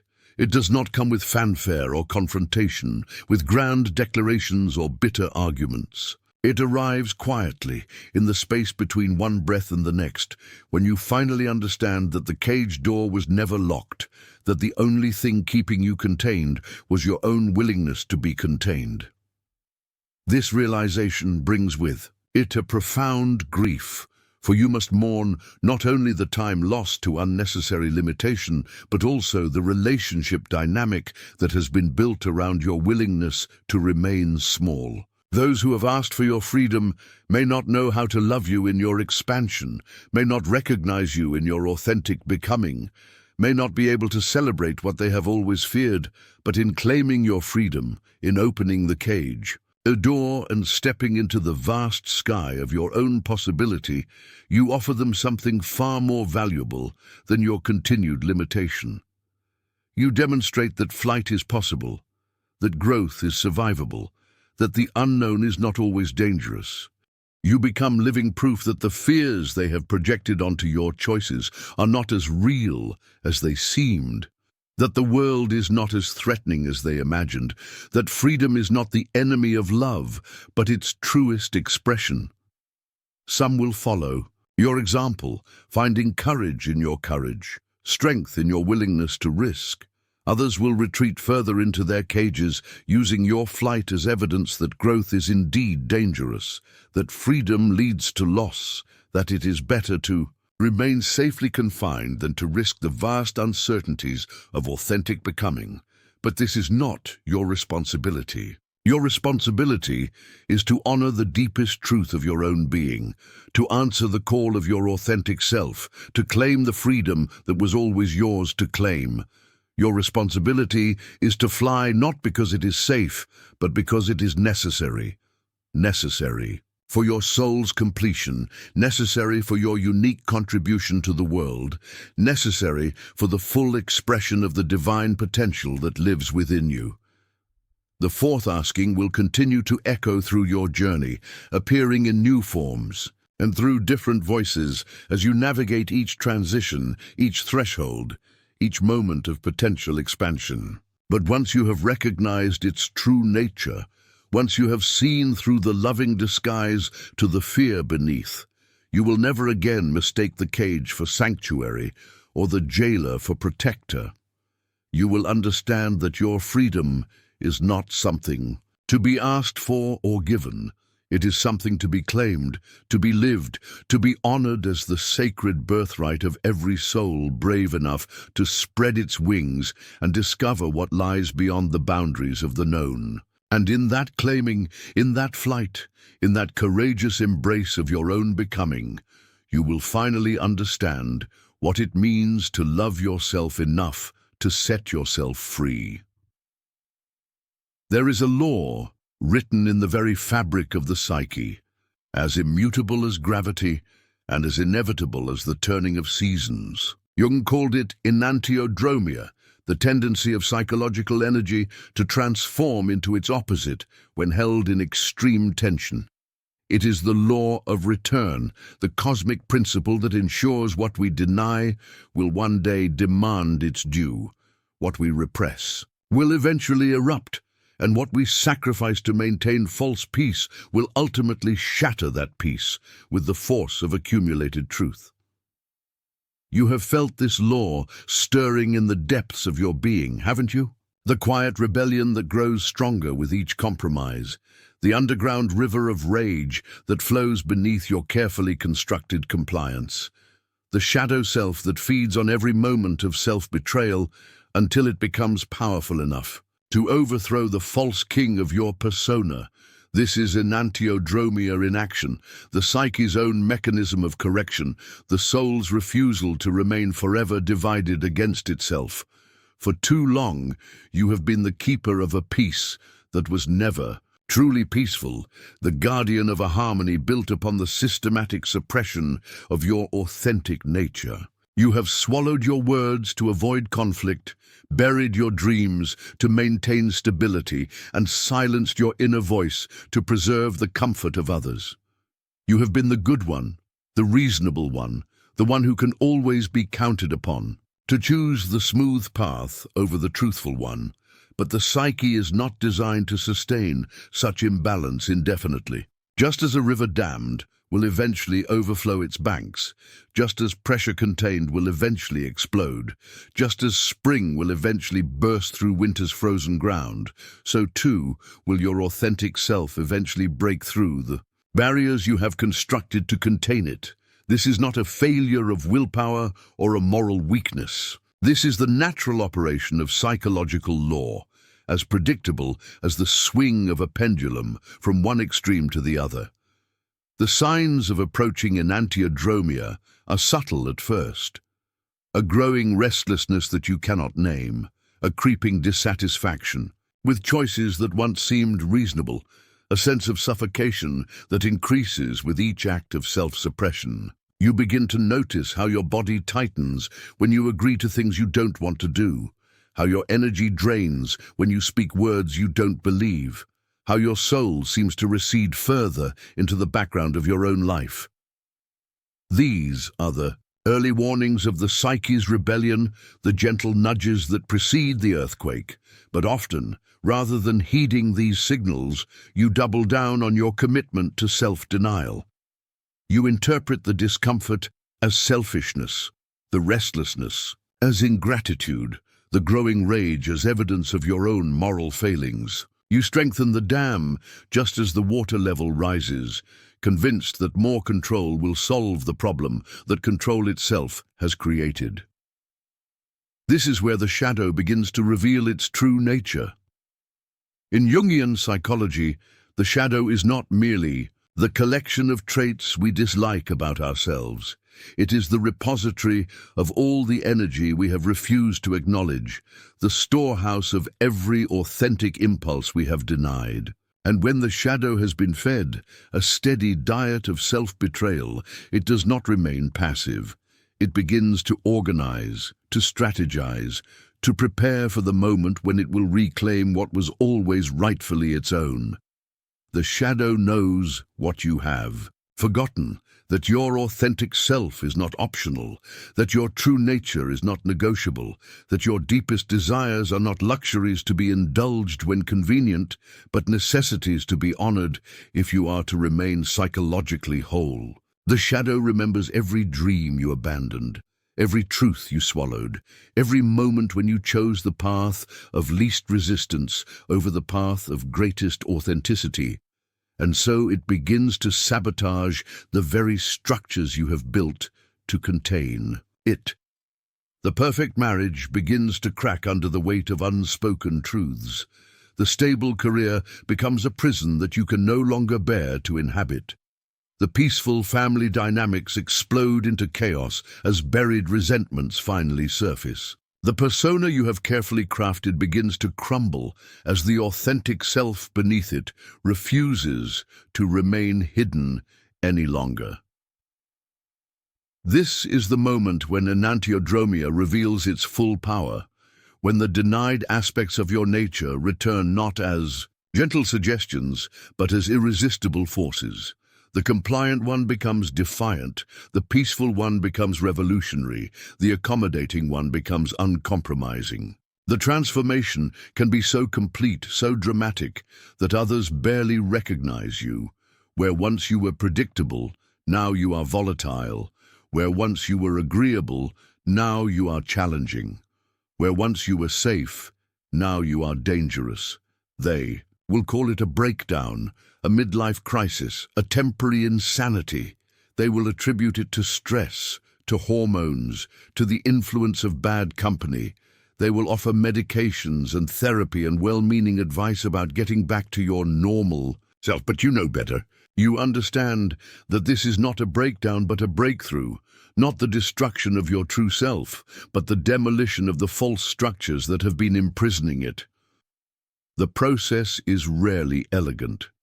When the shadow finally seizes control, it often swings the pendulum too far in the opposite direction. The people-pleaser becomes cruel, the peacemaker becomes aggressive, the giver becomes utterly selfish. This is not the goal of individuation. This is simply the psyche's way of correcting an imbalance that has been allowed to persist for too long. Like a person who has been holding their breath underwater, the emerging self gasps for air with an intensity that can seem overwhelming. But understand this: the destructive phase of Enantiodromia is not the end of the story. It is the clearing of the ground for new growth. The authentic self that emerges from the rubble of your former life is not the shadow run amok, but something far more precious. The integrated being who has learned to honor both light and dark, who has discovered how to be truthful without being cruel, who has found the courage to be authentic without being destructive. This is the deeper wisdom of Enantiodromia, that it serves not to destroy, but to rebalance, not to create chaos, but to restore order at a higher level. The pendulum swings to the extreme only to find its center. The river floods only to carve a new channel that can contain its true volume. The authentic self erupts only to settle into a more honest and sustainable way of being. The law of return operates not only in individual psychology, but in relationships as well. Those who have benefited from your self-suppression will experience their own enantiodromia as your transformation forces them to confront the ways they have been complicit in your self-betrayal. The family member who has relied on your compliance must now learn to relate to your authenticity. The friend who has depended on your accommodation must now navigate your boundaries. The partner who has grown comfortable with your silence must now hear your voice. Some will adapt, discovering that they prefer the real you to the manufactured version you have been presenting. Others will resist, fighting desperately to restore the dynamic that served their needs, even as it starved your soul. And still others will retreat, unable to tolerate the truth-telling that authenticity demands, preferring the comfort of illusion to the challenge of genuine relationship. This is perhaps the most difficult aspect of Enantiodromia, the recognition that your liberation may cost you some of the very relationships you are trying to preserve through your self-denial. The people you have been protecting through your silence may not thank you for finally speaking your truth. The peace you have been maintaining through your compliance may shatter when you finally assert your authentic needs. But here is what Jung understood about this process. The relationships that cannot survive your authenticity were never truly healthy to begin with. They were based on a false version of yourself, maintained through the systematic suppression of your true nature, and sustained by the toxic agreement that your needs were less important than others' comfort. The ending of such relationships is not a tragedy, but a liberation, both for you and ultimately for them. The law of Enantiodromia teaches us that psychological energy, like physical energy, cannot be destroyed, only transformed. The passion you have suppressed does not disappear. It converts into depression. The anger you have denied does not vanish. It transforms into resentment. The creativity you have stifled does not die. It becomes the source of your restlessness and dissatisfaction. But the reverse is also true. When you finally allow your authentic self to emerge, when you stop fighting the law of return and begin to cooperate with it, the energy that has been locked in suppression is released for creative purposes. The anger transforms into passion for justice. The sadness becomes compassion for others' suffering. The restlessness becomes the drive for meaningful change. This is the ultimate gift of Enantiodromia. Not the destruction of your old life, but the birth of your true life. Not the end of peace, but the beginning of authentic harmony. Not the loss of love, but the discovery of relationships that can hold the fullness of who you are without requiring you to diminish yourself to fit. The law of return is not a punishment, but a promise. The psyche's guarantee that no authentic aspect of yourself will remain buried forever, that no truth will stay silenced indefinitely, that no part of your essential nature will be denied without eventual consequence. It is the cosmic insurance policy that ensures the authentic self will eventually claim its rightful place at the center of your existence. But you do not have to wait for the explosion. You do not have to allow the pressure to build until the dam bursts. You can choose to honor the law of Enantiodromia by gradually releasing what you have been holding back, by slowly integrating what you have been denying. By consciously choosing authenticity before your shadow forces the choice upon you. This is the wisdom of the individuating soul, to recognize the signs of imbalance before they become critical, to honor the voice of the authentic self before it must scream to be heard, to choose the path of gradual transformation over the necessity of sudden upheaval. The law of return will operate regardless of your conscious participation, but your cooperation can make the process creative rather than destructive, healing rather than harmful, integrative rather than disintegrative. The pendulum will swing. The river will find its true course. The authentic self will emerge. This is not a possibility but a certainty, not a choice but a law. The only question is whether you will be a conscious participant in your own transformation, or a surprised victim of forces you refuse to acknowledge until they could no longer be ignored. Enantiodromia is not the enemy of the soul. It is its greatest ally, the mechanism by which the psyche ensures that no part of your essential nature remains forever exiled from consciousness. It is the promise that what you have denied will return. What you have suppressed will surface, and what you have sacrificed to maintain false peace will ultimately demand its place in the authentic harmony of your whole and integrated being. There exists an asking so subtle, so insidious, so wrapped in the velvet of social acceptability that most souls never recognize it as the soul murder it truly represents.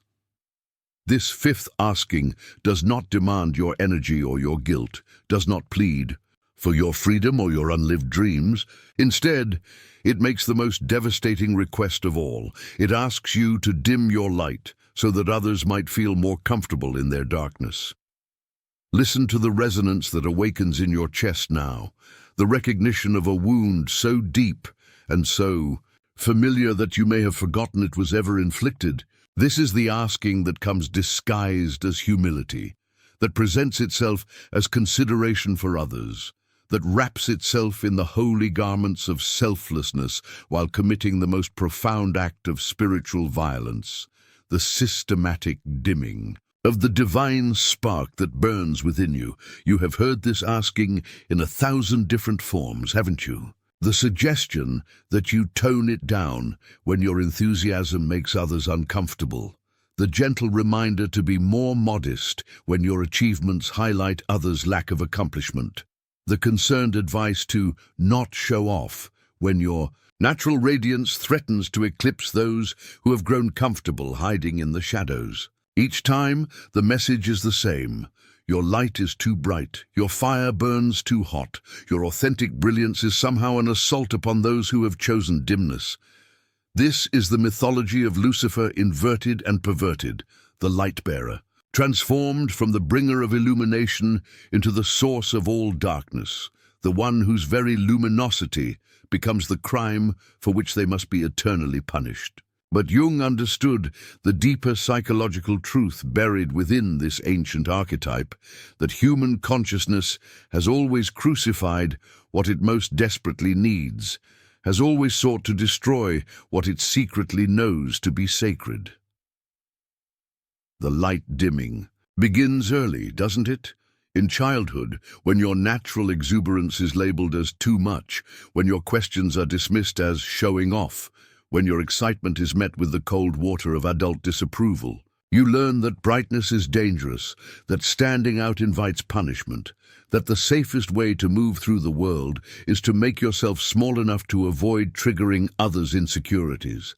But the child's light, when suppressed, does not simply disappear, it goes underground, becomes the shadow's most precious treasure, transforms into the source of both creative power and destructive potential. The dim child grows into the adult who believes that their natural radiance is somehow selfish, that their gifts are burdens rather than blessings, that their purpose is to make others comfortable rather than to shine with the full force of their authentic being. The fifth asking operates through a mechanism that Jung would recognize as projection of the shadow. Those who ask you to dim your light are often those who have long ago abandoned their own luminosity, who have made peace with mediocrity, who have convinced themselves that brightness is arrogance and brilliance is sin. Your natural radiance confronts them with the reality of their own unlived potential, forces them to see what they have sacrificed on the altar of social acceptance.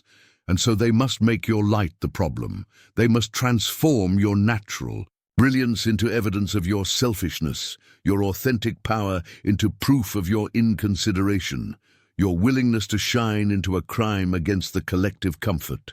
They become the priests of dimness, the prophets of small living, the guardians of a false humility that serves no one and nothing except the preservation of their own carefully constructed justifications for remaining hidden. The cultural mythology supports this inversion. We live in a civilization that claims to celebrate excellence while systematically punishing those who embody it too fully. We speak of empowerment while demanding that the truly empowered make themselves less powerful, so others won't feel inadequate. We preach about finding your purpose while insisting that the purposeful ones tone down their passion so the purposeless ones won't feel left behind.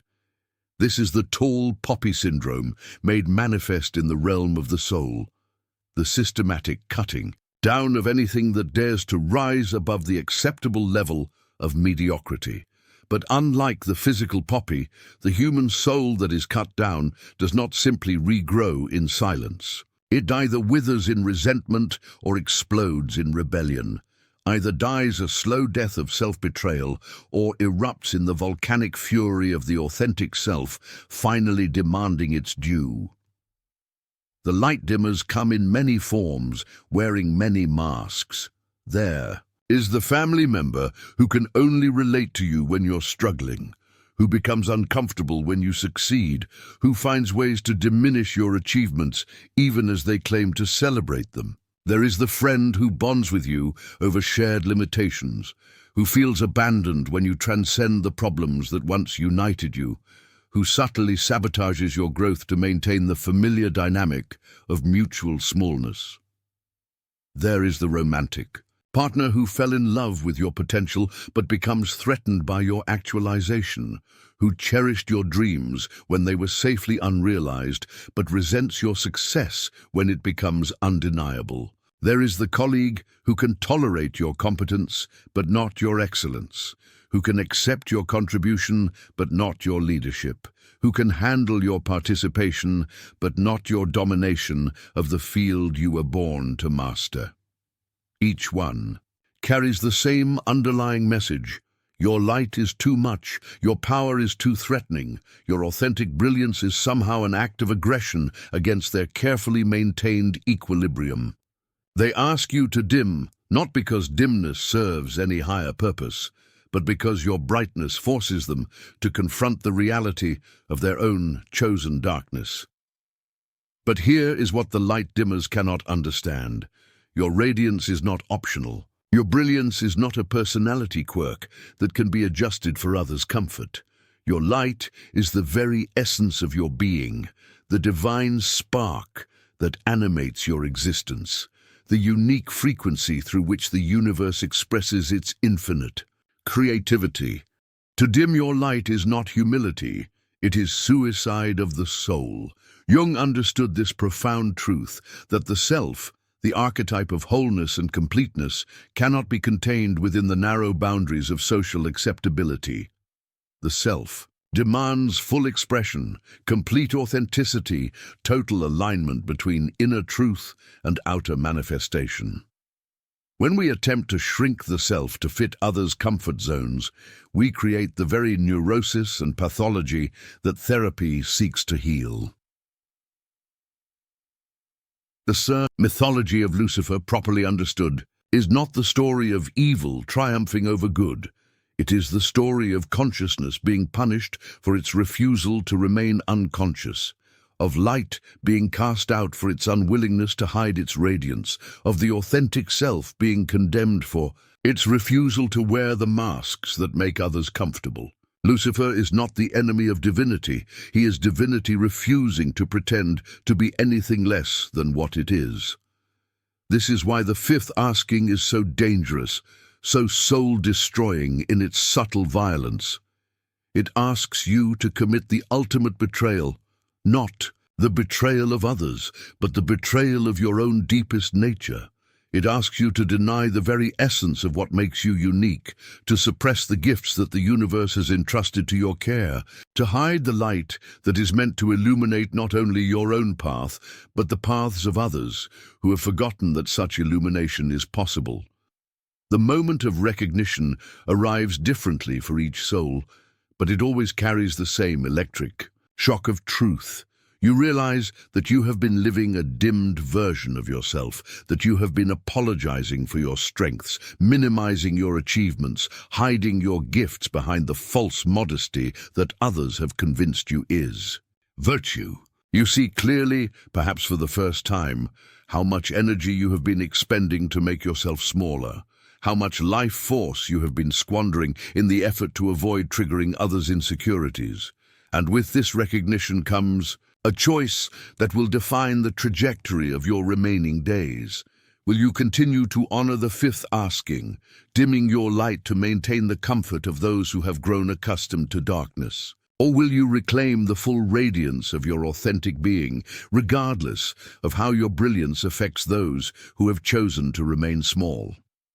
This choice is never easy, for the light-bearer pays a price that the dimmed one never faces.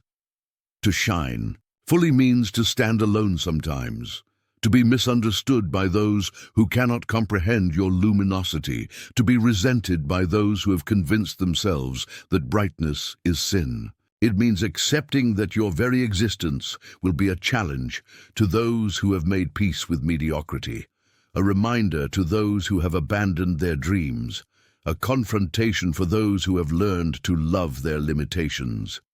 But the alternative, the Continued dimming, the systematic suppression of your authentic radiance, is not peace but death, not humility but cowardice, not love but the ultimate act of violence against the divine gift that has been placed in your care.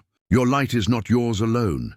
It belongs to the universe that created it, to the people who need its illumination, to the future that depends on your willingness to burn with the full force of your authentic fire. The path of the light-bearer is the path of the individuating soul, the one who has learned to honor the self above the social, to serve authenticity above acceptability, to choose truth above comfort. It is the path of those who understand that their radiance is not arrogance, but responsibility, that their brightness is not selfishness, but service, that their refusal to dim is not cruelty, but the highest form of love. For when you shine fully, when you burn with the complete fire of your authentic being, you give others permission to do the same. You become living proof that brightness is possible, that excellence is achievable, that the human soul need not settle for the dimmed existence that society offers as the only acceptable way to live. The fifth asking will continue to echo throughout your journey, appearing in new forms and through different voices as you navigate each level of your own becoming.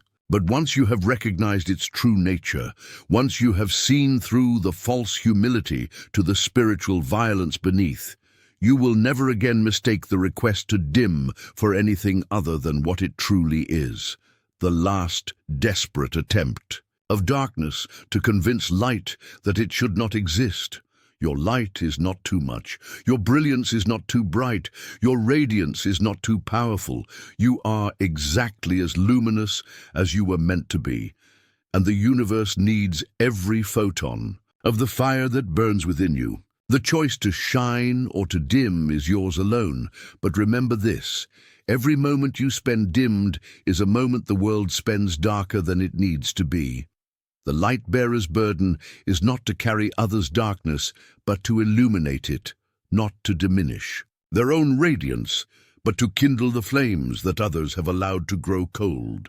This is the true service, the authentic ministry, the real purpose of those who have been blessed with the divine spark.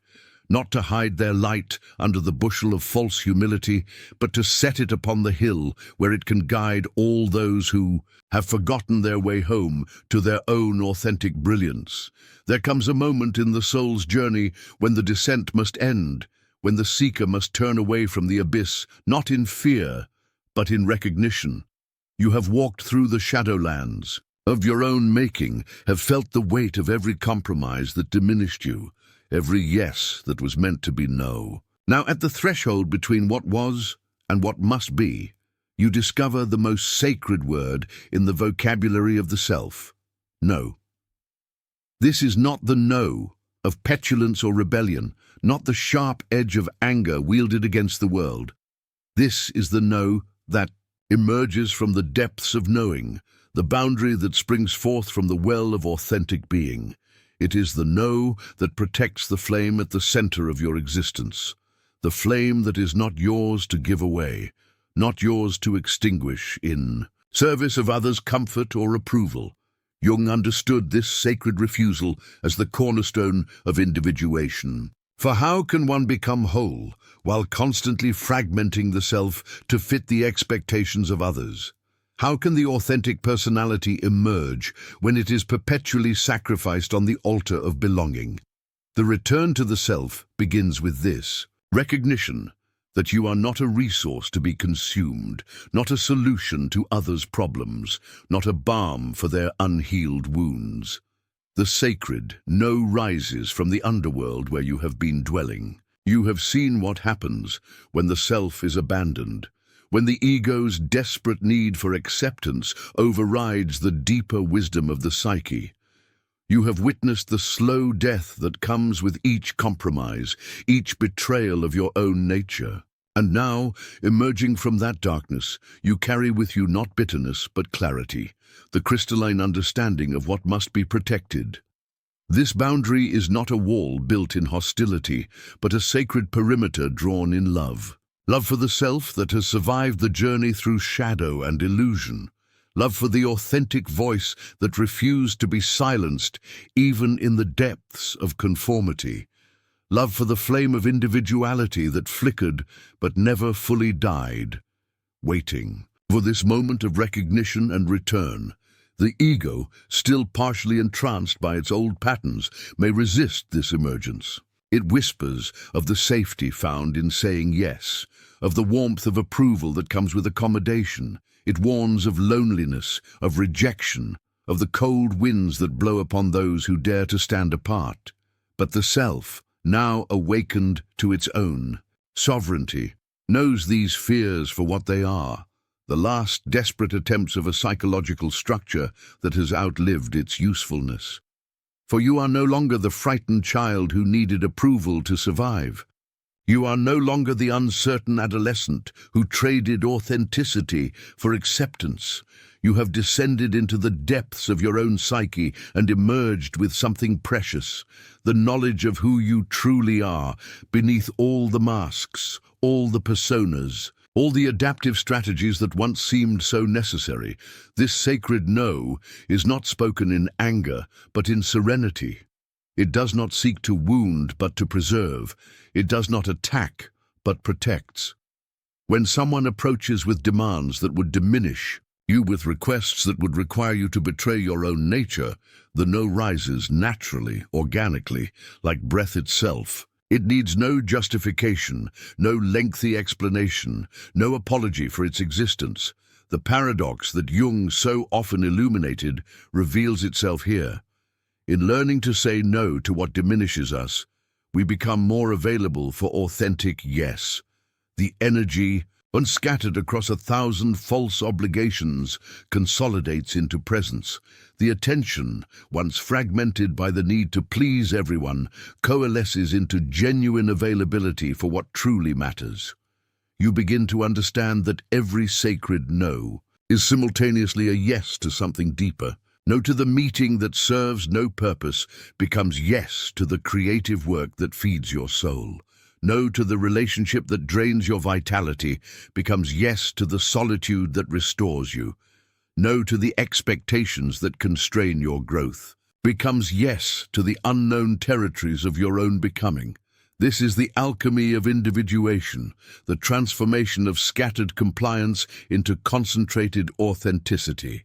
The self, no longer dissipated across the demands of others, begins to glow with its own inner fire. You discover reserves of energy you had forgotten existed, dimensions of creativity that were buried beneath the rubble of accommodation. Thus, sacred no becomes a teacher, showing you the contours of your own boundaries.